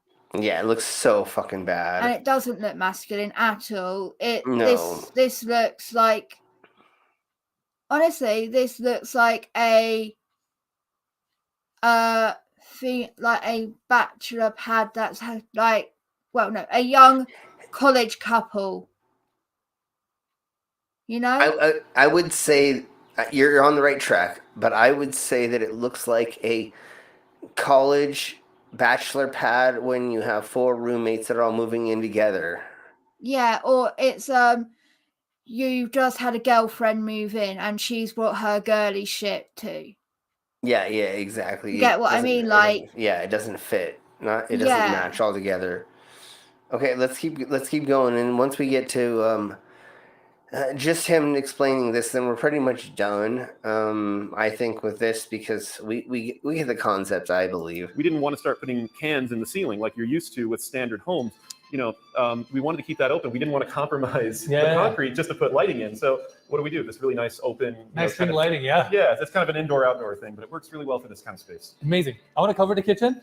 And Dante, I've seen these like cabinets before. You know why? They're from IKEA. Yeah, They're really good. They're hardware. Yeah, no, I like it as well. It's a good concept for sure for that kind credit of where it's space. due. Yeah, no, totally. He got that right for They sure. are amazing. Good. And you know what I like is that everything is soft closing. You don't have to see any hardware sticking out because they have that kind of nice little ridge for you to grab onto. I think it's just Yeah, but how are you getting your energy? How are you getting your energy? So Supergo said this looks like an apartment that's built in under a Victorian bridge. Like for students. Yes, that's exactly it. Hello, Maggie Doll. Hey, and Maggie, Sir Pika. I'm sorry if there's anybody who's joined in that I haven't said hello to. I can't see when I'm full screen. Let's see. Super Ghost. Videos. Pika. Okay. Ox. Hey, Pick a Pup. Take it you come over from a Limey's stream. Ox, Super Ghost, Irish Stew, and Maggie Doll are the new ones. The Camden Market arches. Exactly it. It looks like students that are in like the old Victorian houses that are trying to go for that urban industrial look. Yeah, exactly. Okay, let's go a little bit further, and then we'll get to the next one. Subtle. It looks and like it doesn't need to stand out. To the point, gets the job done. Exactly. You have another seating area here. I'm assuming this is kind of where you hang out. Yeah, I mean, Okay, we pretty much get this. I don't we really don't need. Let's see. I want to see the bedrooms. I want to see what the fuck the bedrooms are like. Okay. Well, hold on. Sorry. We'll get to there. I don't get a lot of it. Like. Okay, here we go. Yeah, just a little bit different color scheme, but again, it always keeps the same attitude, the same kind of barn house, nice rustic, warm. Amazing. Yeah. I mean, it's a good sized bedroom. I like the carpet floors. It's comfortable. Yep. I'm just going to go to the room next door. Yeah, for sure. Nice. This is kind of the little entertainment theater room. Look at you. You got a little screening room here. I'm jealous. A screening room that needs a bigger TV, but it's coming. You don't see behind camera. Mike is smiling already. He's like, yep. We're going to sit down here and watch TV. So now the only thing that's going to really make me feel really happy about this space is once I actually can get my hands on a PS5, then it'll feel good. But until then, I can totally it's see impossible, man, right now. I'm assuming you got a bathroom? So we have two bathrooms. This one has a nice full vanity toilet and a nice shower with a tub. Again, just simple. So on the other side, what we'll see in the next bathroom is that you just get a vanity and a toilet, and we have hookups ready and waiting for. So it's a 4-bedroom and 2-bathroom. One of the 4 bedrooms is kind of being used as an extra space, and then we have 2 storage rooms in the back. I mean, you pulled a lot out of a 2,200 square foot ish. Yeah, amazing. Without making it feel cramped, and all these rooms are about 12 feet wide. This is 10 feet long. All right, let's check it out. Check out 12 feet wide and what long? This room here. So this one's kind of a kid's room. Could be a guest room. We got the bunk beds in here. We wanted to go with kind of the Fallout theme, but then kind of the old school. Mikey, can we get a close up here? Yeah, we have to. That's right. This is where we're sleeping tonight. That is where you guys are sleeping tonight, so get cozy. But... Yeah, we will get cozy. We got another bedroom, I'm assuming, or like a storage area here? Yeah, currently it's a bedroom work in progress. I might actually change my mind and turn it into an office. I mean, hell, I might even just put a standalone jacuzzi in there. You can see you got a jacuzzi inside a bunker, right? See, once again, if you're going to put in an office, you might as well put in a window right here, make it so it feels a little bit more open. He can do that. He can totally do that. Another bedroom? That kid's room is disgusting. He's talking about having an office, a games room, and yet he's got 4 kids shoved in that tiny space where there's no room for toys or any growth as a child. I take it he doesn't have any kids, but he obviously, if that's a showroom, he obviously doesn't understand how much room kids need. Yeah, no, totally. Yeah, and I know. The aesthetic, he's gone for it. He's got the same wood paneling that are in old caravans or shit like that. Yeah. It looks awful. And then he's gone for Tudor looking roofs. I guess. And again, it's all it's a shit show, man. Get an actual fucking interior designer in if you don't know what to do. That's exactly the thing I was thinking earlier. Is bring in somebody who knows how to actually design something, because this design is just horrible. And if he did bring in a designer, they need to be fired. In Minecraft, they need to be hung and probably tortured in Minecraft. You know what I mean? Because this is just bad. Again, you'll see that all the furnishings are different but cohesive, right? All the colors. No, they're not cohesive. They're different. That's the problem. They actually need to be like matching. They're not matching. Scenes are different but cohesive. Yeah. And that's been the idea. No, they're not. And you kind Exactly. No, they're not, dude. You don't know how to design. of designed it more on the rustic side of things, a little bit more wood, iron. Yeah, exactly. I like that kind of wrought iron. You know, to me, it is more masculine. Well, right? also it fits the surroundings. It does, yeah. Because does that steel, that wrought iron, does that not fit in with, thinking about the rebar inside the bunker itself? Absolutely. So back. It's horrible. That wood iron look of the Tudor medieval aesthetic does not fit in with a modern day 1950s metal fallout shelter vibes versus a cottage core like farmhouse look feel versus look a industrial. Look at the corrugated steel he's got right here. Even though he's got these sliding doors, this concept doesn't even fit inside of the hallway itself. Yeah. Here, this room is fuel storage. It's also, we can put some cleaning supplies and stuff in here. But this right here is a drop-down ladder. You go up to that, and that's how you access both sides of the overhead storage in the loft. You had too many ideas and just couldn't pick one. Yeah. Square footage, but yet on the back you can tuck the utilities and you have that overhead space, so you can do a lot with it. And I'm assuming those are your batteries. That's right. Yeah. Okay. So we have to have a full battery array. To just have a generator is pointless. You want to have a generator that can feed a more passive system, so then I don't have to use the fuel all the time to run the generator. So then you also have to have a smart inverter and charger. You have to have a way of telling that generator automatically turn on. Okay, that's at least smart, where it's somewhat self-sufficient. But again, if he's cut off from fuel, he's screwed. Eventually. But also, those sorts of batteries, they wear out. They have a shelf life of 10 years each. Yeah, maximum if you look after them well. Yeah, some of them are 4 and some of them are 10. Yeah, exactly. So it's planning, but you have to charge them and use them. You can't let them overcharge and undercharge, and you have to keep them in the middle balance. And my ex tried to explain it to me, but I don't math well, and he was like explaining with numbers and shit, and it was like right over my head, man. Yeah. So again, this is cute, but in 50 years, if you had to be there for 50 years, you're screwed. So Bila, I have to do the same thing with some people I know when they're explaining things to me. I have to look at them and be like, can you dumb it down for me, please? Yes. Yeah. Okay, let's get a little bit further, and then we'll get hopefully the next subject, or we'll just play a game. We'll see when we get there. In addition to that, we have a solar controller. So I want that solar panel outside to be doing most of the work during the day. Exactly. And you can expect that solar, which is a pretty modest panel size. That can do most of the heavy lifting for the daytime. But if you're in a nuclear winter, you won't be getting any sunlight from that. So also, what does he mean for the daytime? That panel shouldn't just charge you for in the daytime. You use the solar panel to charge the battery. Yeah. Then what? That makes no sense unless you've literally got it set up so the solar panel only works electricity when the light's hitting. Panels should be charging. Yeah. Some sort of source of power for the night. Well, they've got the battery that he literally just said the Jenny charges, but you want the solar to charge batteries too. What?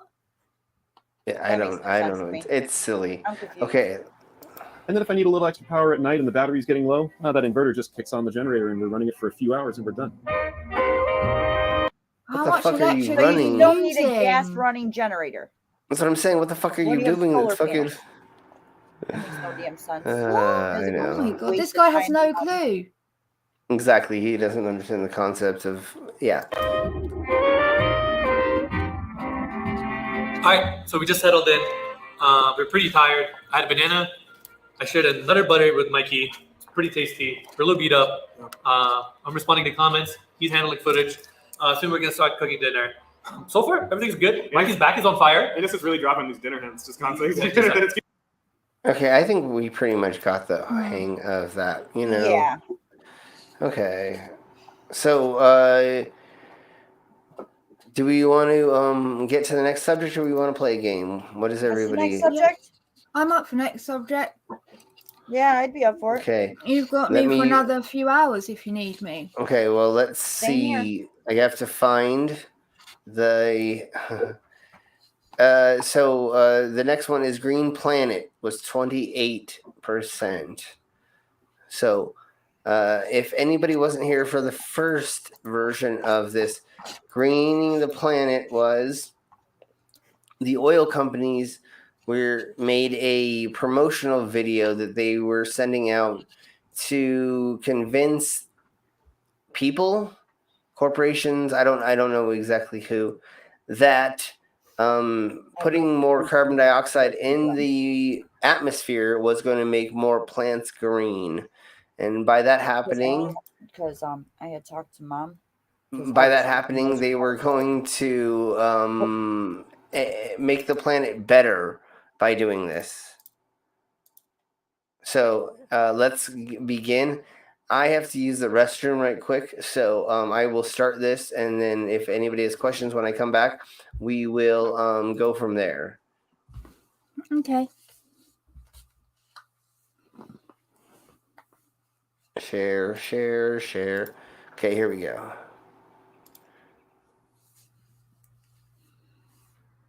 A video was produced in 1992 called The Greening of Planet Earth. It explored the positive aspects of increasing amounts of carbon dioxide in the atmosphere. It examined how enriched levels of CO2 stimulate faster growth in trees and plants, improve water use efficiency in all growing things, and increase the yields of almost every important food crop globally. The video also convincingly countered scare stories in the media about the frightening ramifications of global warming.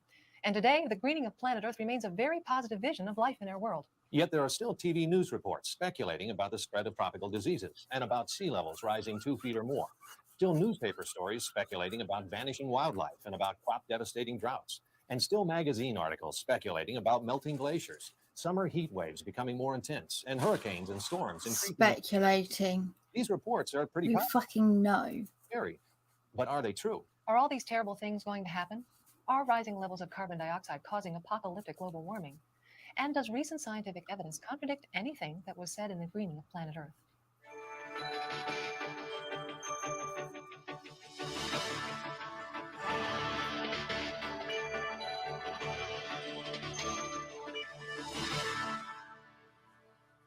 There's no question that the level of carbon dioxide in the atmosphere is increasing, from about 270 parts per million before 1800 to about 365 now, to an estimated doubling to 720 or more within the next 100 years. But is this leading to apocalyptic global warming? Contemporary news reports would have us believe it is, and they're still speculating. Global warming is no longer in doubt. Left unchecked, global warming would lead to environmental holocaust. Climate Panel is confident of man's link to warming. Since temperature measurements indicate that there has been a slight warming over the last century, what can we learn about it from the Earth's climate history? Over the last 100 years, the instrument records say that the Earth has warmed about half. Okay, were they saying pro global warming, or were they actually leaning towards... This is from 1998. Yeah, so were they saying that putting more CO2 into the atmosphere was a good thing, or... Good. Good, it seems. Okay. Yeah, because that's exactly what this is all about. So let's go ahead and we're going to hear a senior astrophysicist talk a bunch of bull crap. So here we go. And Sydney, yes, as a joke, yes. Half a degree centigrade. But most of that warming occurred. Anyone that doesn't know, don't worry, Sydney's Jewish. She's being sarcastic before we get cancelled. Yeah, exactly. What is the cause of that warming? Now, the sun changes in its energy output every 11 years with its sunspot cycle. Sunspots are these areas of intense magnetic field, and they come and go every 11 years. We have records of that going back 400 years, since the time of Galileo. And the ups and downs of the sun's magnetism match up very well with these changes in the climate of the Earth. So we estimate that most of the changes of the last several hundred years, and in fact some have estimated the last 10,000 years, can be caused by these fluctuations in the sun's energy output. The climate is naturally very... Okay, so she's saying an ebb and flow happens, blah, blah, blah, yakety schmackety. Okay, that's great, but we're not having the ebb, we're having the flow, it's going one way and not the other way, so... Variable. It has changed quite a bit over time. 50 million years ago, it was about 20 degrees warmer than it is today. It's gotten gradually colder over this period of time, with sharp ups and downs. Since the last ice age, there have been two warm periods dubbed by climate historians, the climatic optimum and the little climatic optimum. The climatic optimum was 4,000 to 7,000 years ago. It was about as warm as they're predicting is going to occur at the end of the next century. And it was a great period for human beings, for plants and animals. The second, the little climatic optimum, was 1,300 to 1,000 years ago, and again led to tremendous advances. Wait. We have to go back. Did anybody notice how they cut that? Let's listen to this really quick. Listen to how they cut this away. Was 1,300 to 1,000 years ago, and again led to and then again city building, in exploration, in cathedral building, in university. Oh yeah, why the hell did they? It's a guy speaking, and then all of a sudden it's a female. What the hell?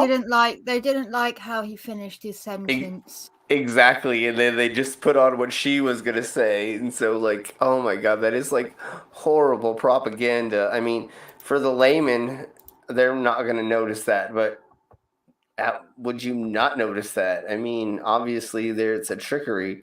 And then wait, how do people making things have to do with what? Hold on.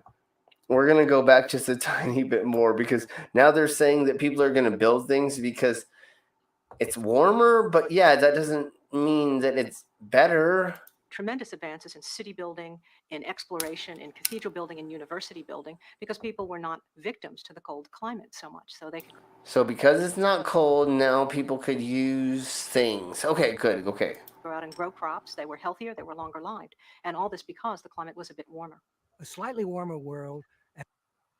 Yes, remember, ladies and gentlemen, though, if it's this warm, comfortable. If it's this warm, deadly.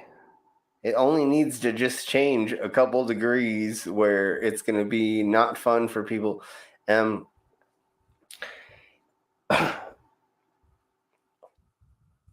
many sorry. How many years ago was it that Egypt was in a savanna or was in wetlands or it wasn't a desert? At one point in time, Egypt was not in a desert, right? Now they are. At one point in time, Greenland wasn't a barren ice land. It was green, hence Greenland. We know it used to actually be very luscious, green, fertile, beautiful landscape. Excuse me. It snowed in Egypt a few years ago. Yeah, exactly. We know that the weather and the geography have changed massively in our history.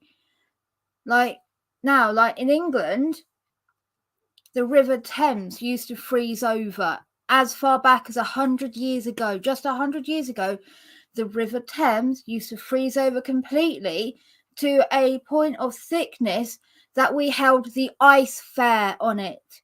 People would go on the ice. There would be festivities, ice skating. in the Victorian era. This is not that long ago. Like, so recent, 100 years ago, the weather has changed that much over 100 years. Now the Thames never freezes. Yeah, so they're saying, oh, warm air is better. No, boiling water hurts. Kind of hot water you can drink, right? You can drink a coffee, right? Hypothermia. Sure, exactly. It doesn't matter which direction it goes; both are bad. Like exactly.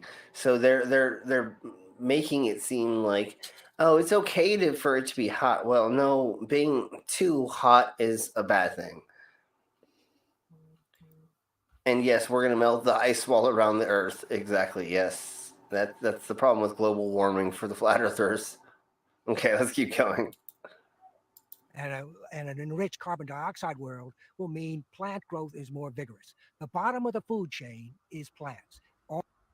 Yes, but if you can't breathe because there's too much carbon dioxide in the atmosphere, then it doesn't matter how many plants there are if you're dead. They of all people should know historically, there was, I believe it was algae or something that covered the majority of the earth. Yes. And it decimated itself because it grew to such great proponents that it suffocated itself. It almost killed off all life in the water. And then, because it had reached critical mass, so to speak, it was producing so much oxygen, but not getting any carbon dioxide because it had killed off all the things that created carbon dioxide.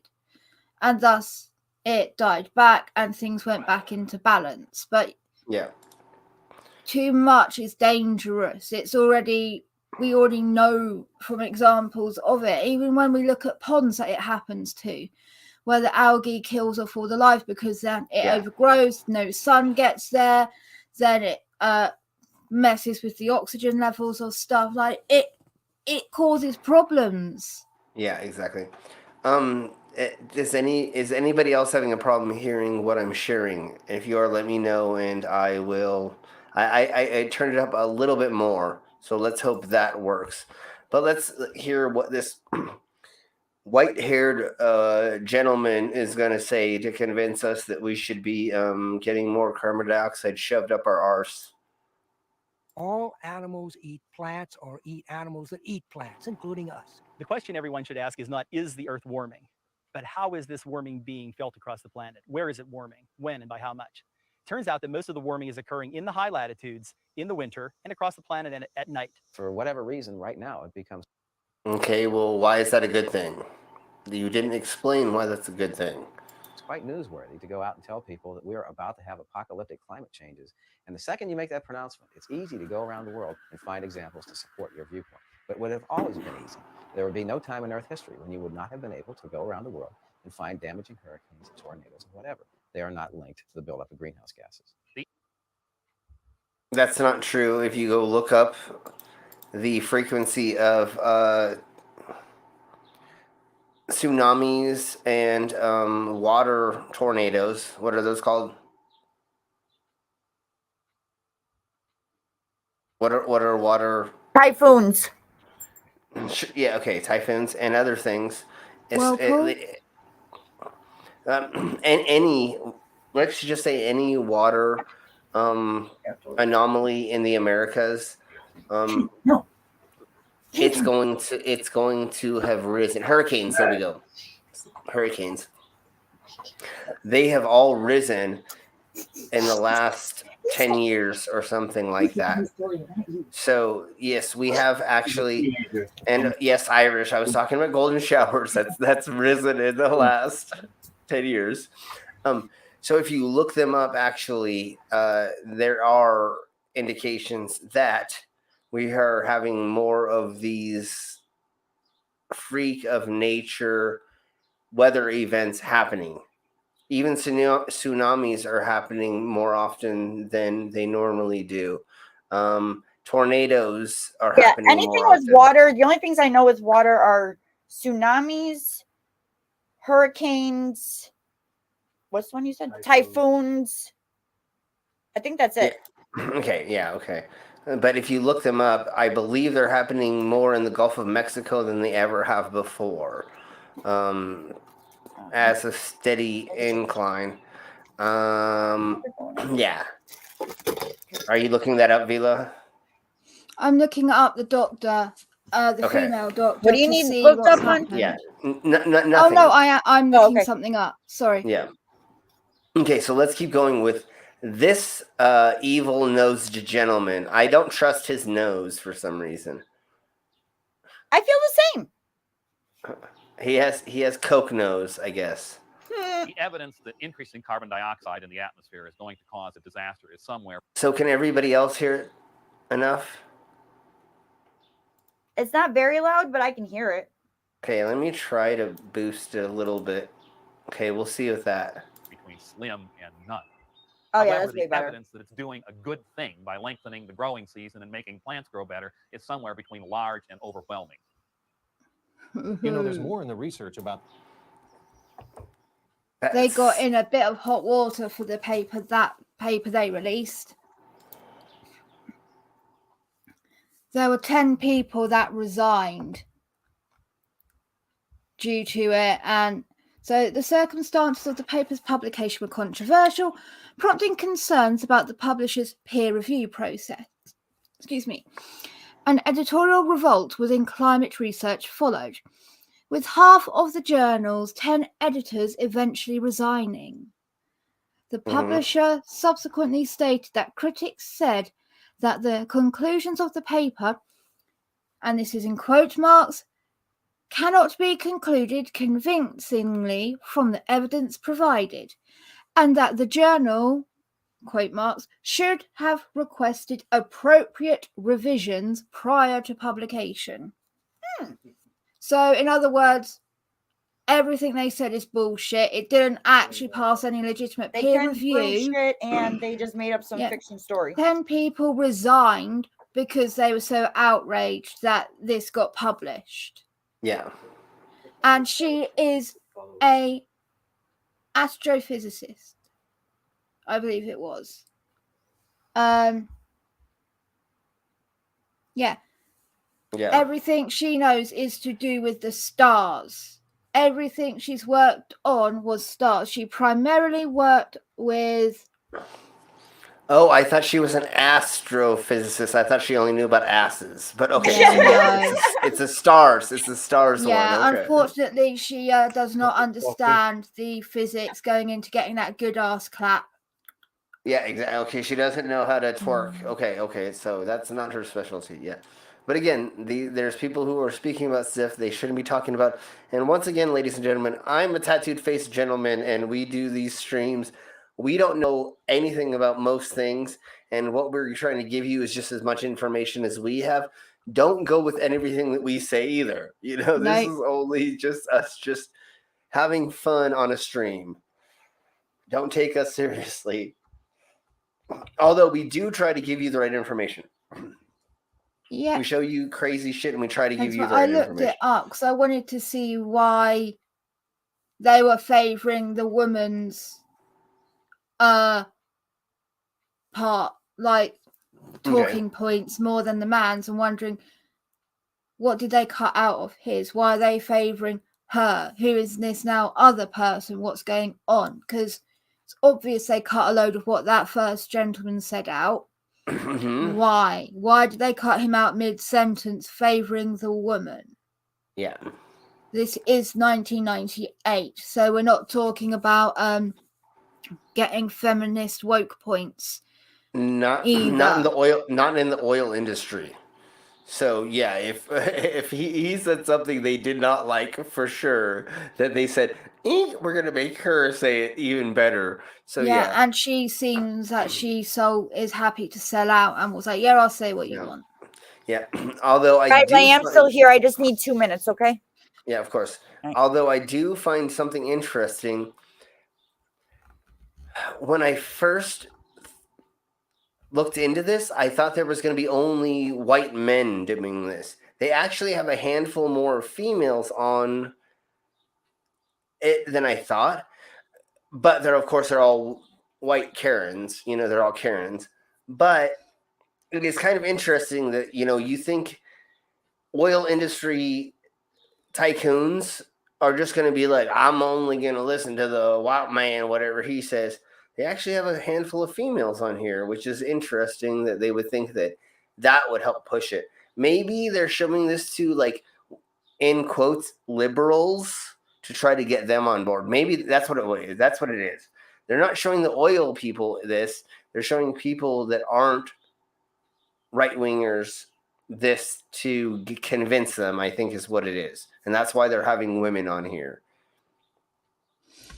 Oh, so this is 1998. She wrote this paper in 2003.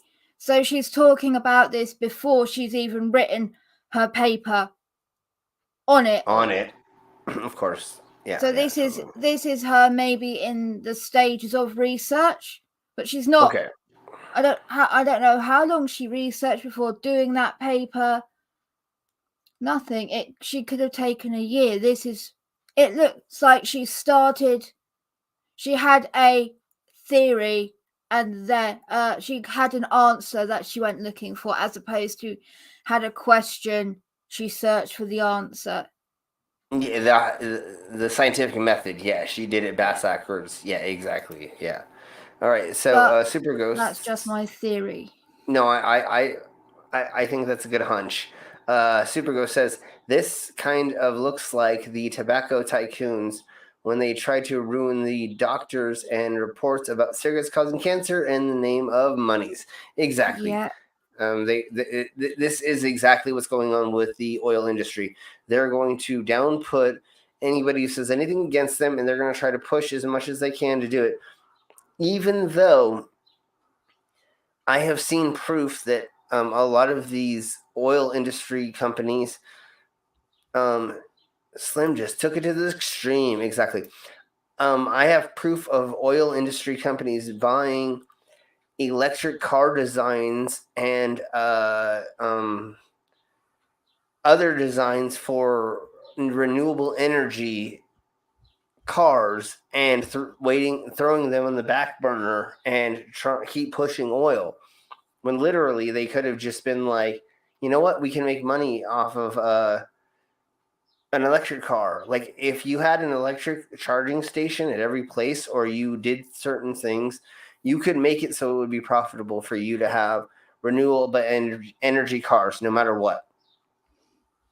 But instead, they're like, we want to dig into the ground. We want to, like, charge people $1 gazillion. And you know what? My third wife's kid's uncle's cousin needs to have a second house. I got to make sure I pay for their stuff first before I let the rest of the country, It's like, it's so silly how much greed there is in these people. Okay, let's keep going. This little climatic optimum period.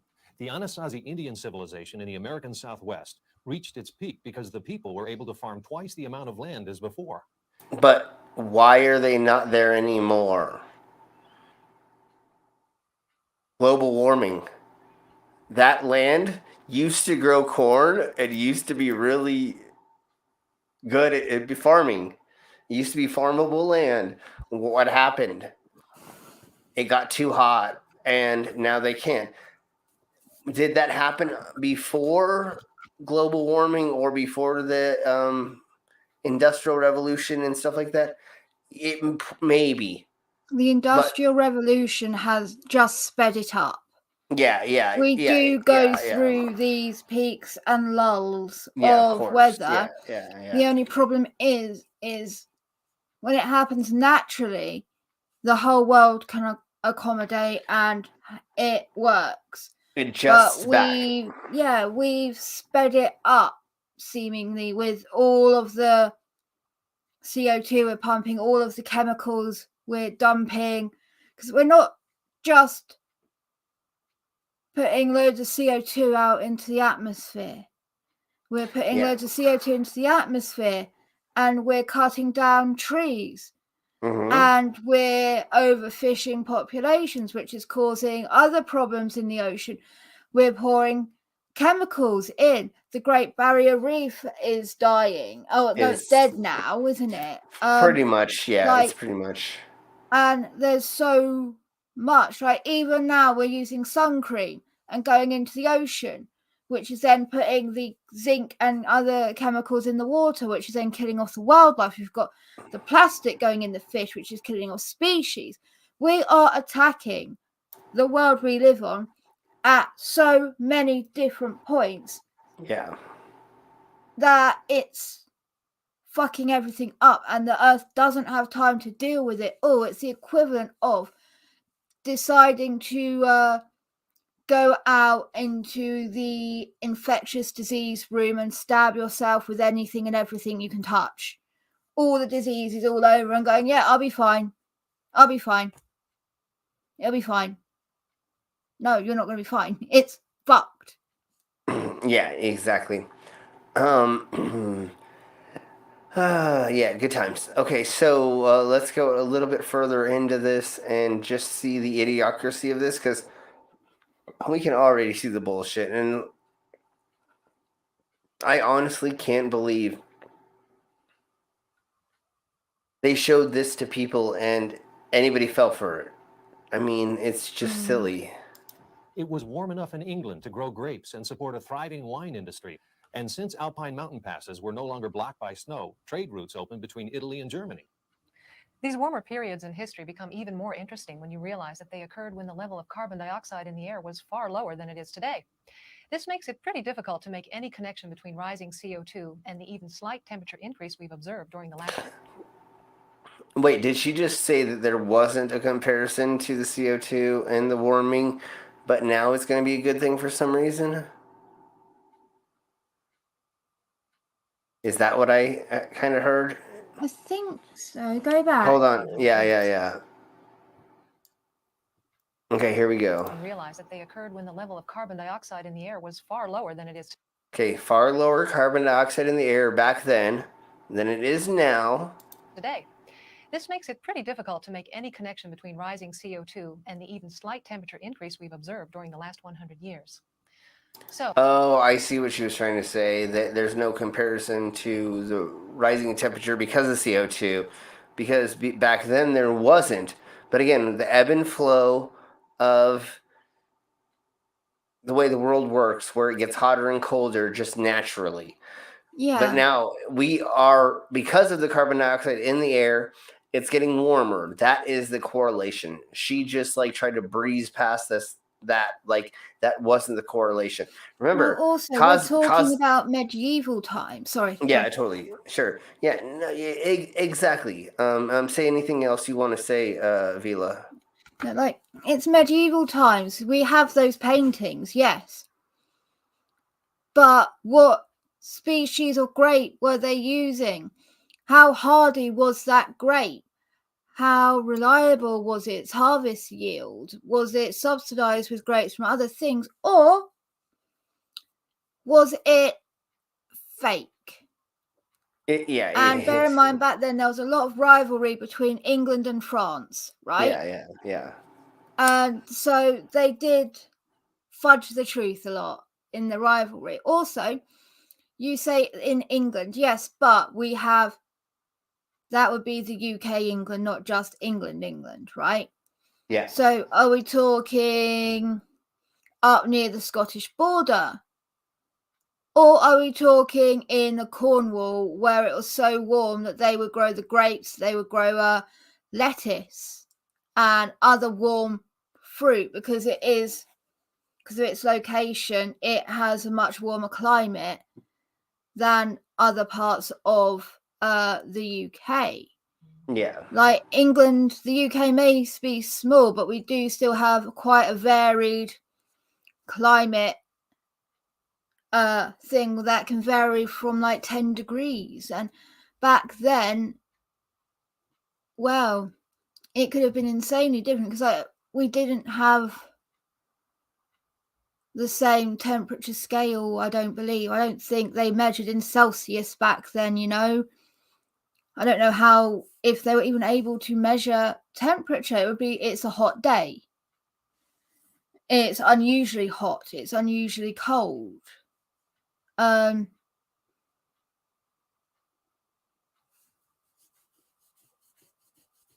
Keep going, Vila.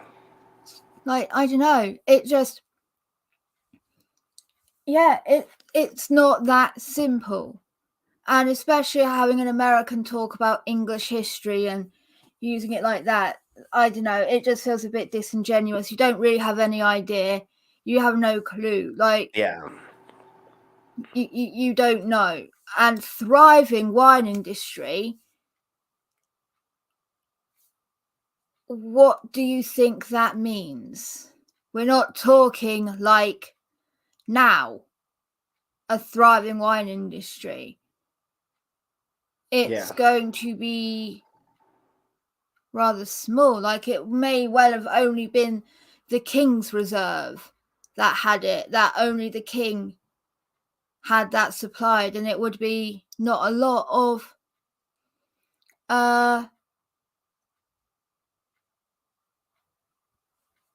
it wouldn't be a lot, would it? Yeah. It would just be a small bunchel, or just a small barrel, or just a little bit.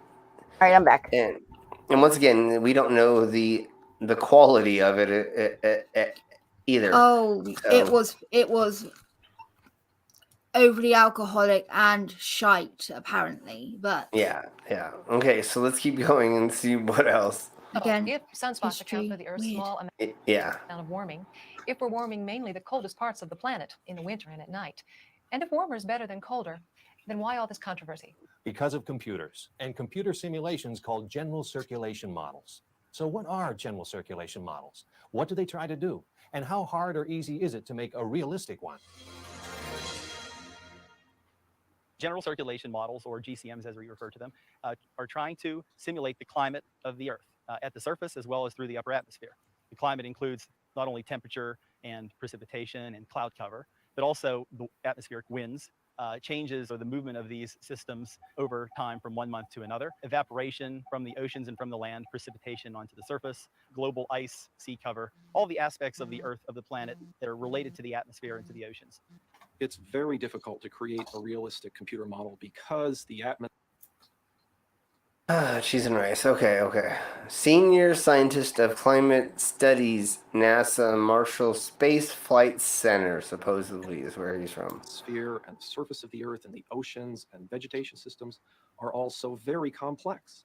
And the ways that all of these components of the system interact are so complex. They interact in nonlinear ways, which we really can't predict. One thing changes, which changes something else, which changes something else. There's this cascade of processes. People have to understand that the entire global climate change hysteria is driven by computer models.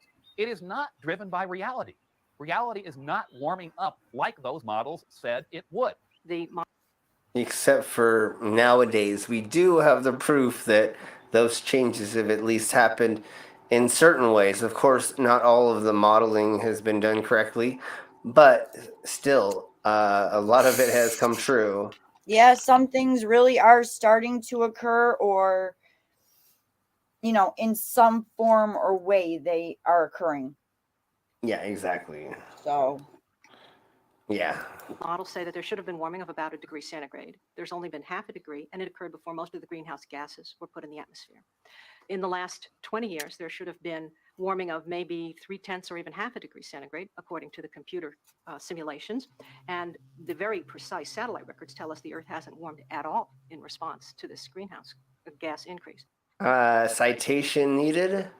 Well, there are 3 different systems for monitoring global temperatures: the surface temperature data set from thermometers, the satellite data set from Earth orbiting satellites, and then weather balloon instruments, which are, of course, launched from the surface.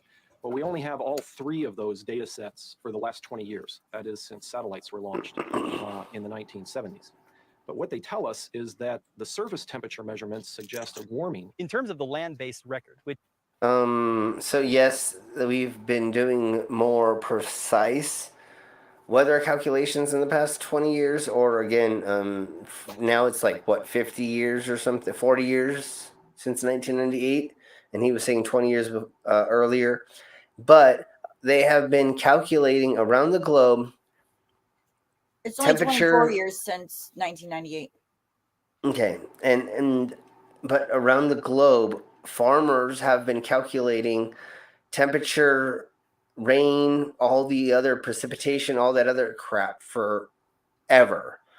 The Farmer's Almanac has been doing it since the 1800s. I don't remember what date. It's like 1860 or something like that. They've been calculating all that stuff. So yes, modeling has only been done for this long, but taking information about other things that farmers have been doing around the country is different. So we have a larger database than what they're saying in this. Which does show some warming. There are a number Demon of Orb problems. is saying that they cut the NASA guy off as well. Oh, good. Perfect. Exactly. Of course they did. You know, so once again, we find cherry picking happening in this video. That need to be considered when we're looking at those records.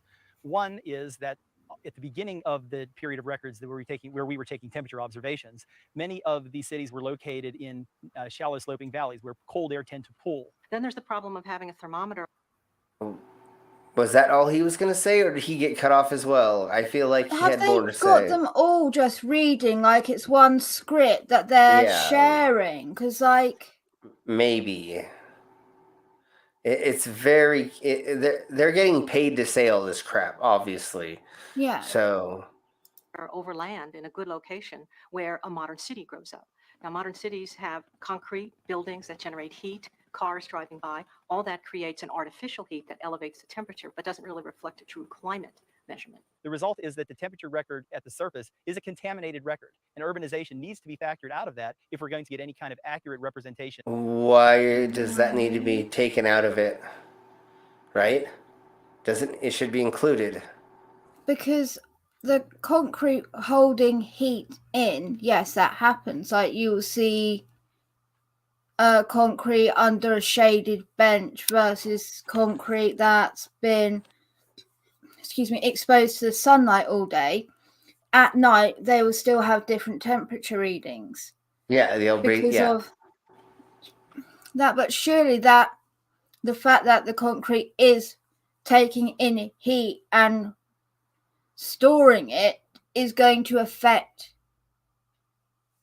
temperature. Not just the temperature, but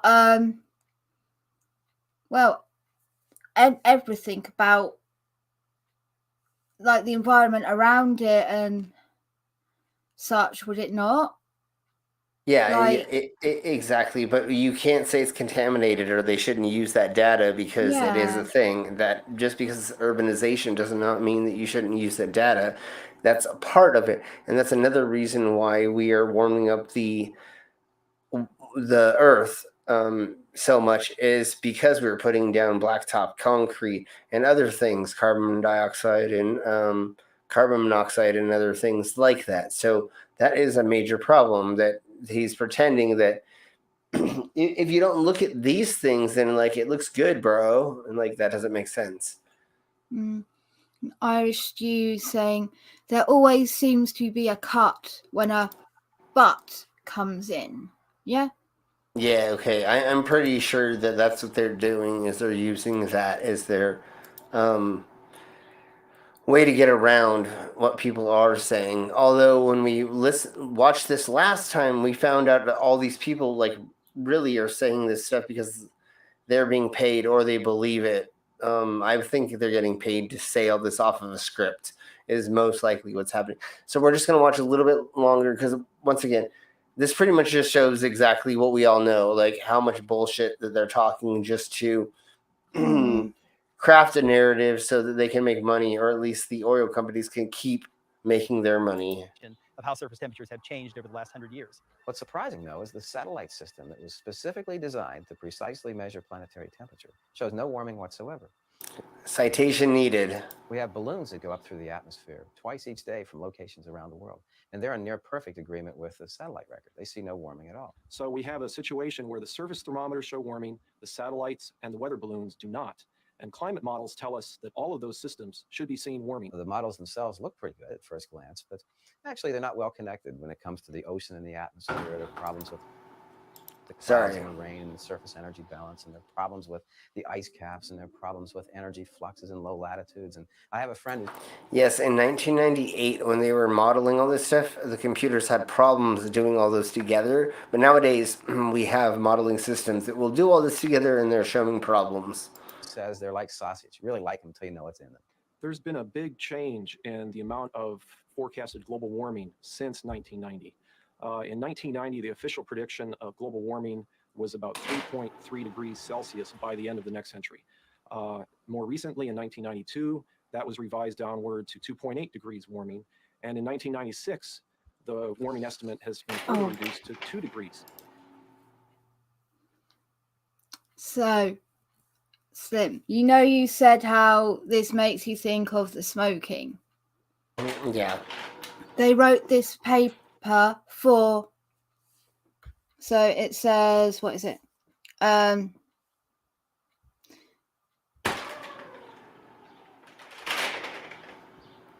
article by Baliano Sansoon in 2004, the Heartland Institute, a conservative and libertarian public policy think tank, promoted the idea that ozone depletion rather than CO2 emissions could explain global warming. The Heartland Institute. The Heartland Institute is an American conservative and libertarian public policy think tank known for its rejection of the scientific consensus on climate change and the negative health impacts of smoking. Dang. So this institute are famous for being very publicly vocal about being anti global warming, climate change, and that smoking is actually bad for you. Okay, yeah. Of course. And then this prediction of global warming, it goes from it being higher to being lower. And I don't know how that's going to happen if they add more carbon dioxide into the atmosphere. Somehow it's going to go down. Isn't that what it looks like they're saying? Or well, somehow we know it went that's down? bullshit coming from the future. Yeah, exactly.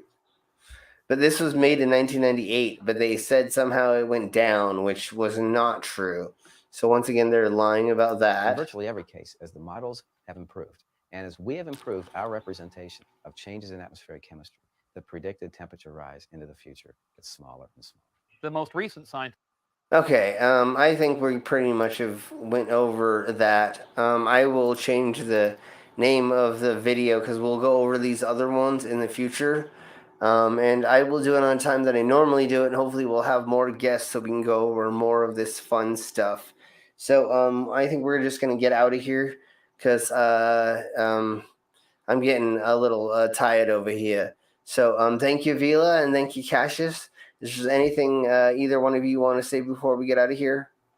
Probably will play some games in my Discord later. Okay. And gaming stream is not happening Sunday because it's Mother's Day. Mother's Day, yeah, of course. But I'll probably move it to Monday sometime. Okay, that works. Okay, Vila, you want to say anything before we get out of here? Wednesday, I will be doing my normal spooky story thing. I think I'm going to do some spooky gaming at some point during the week.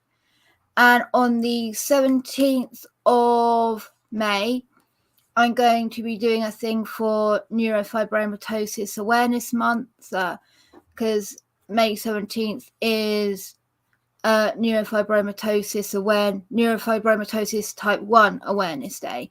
So they've done it weird. We have a whole month of May, and then we have 2 days specific, the 17th and 21st for Type 1 and Type 2, because it's a play on the fact that Type 1 affects the 17th chromosome, Type 2 affects the 21st chromosome. So they've done it kind of on those days of the week to be a little bit of a nod to it. And so, yeah. I'm going to be doing a little thing, talking about it, I guess answering questions people may have about it, and then fun games and stuff. I'd like to try and raise some money to donate to the charity, but I'm also not expecting anything that last minute and at that point in the month as well. I know it's not going to be easy for people, but yeah, just having people be more aware of it would be great, because it is the most common genetic condition. It is more common than cystic fibrosis. It affects, now I was wrong, it used to be 1 in 2,500 people. I think it's 1 in 3,000 now. Okay. Wow. But yeah, it's very common and hardly anyone knows about it. So yeah. Thank you. Sweet, awesome. So we will all be there. Let us know when that's gonna. We'll be there for that, and hopefully we can all donate and all that stuff. So thank you both very much for being here and for checking out the stupidity with me. Always. Thank you all in the side chat, and we will see you the next time. Bye. Bye.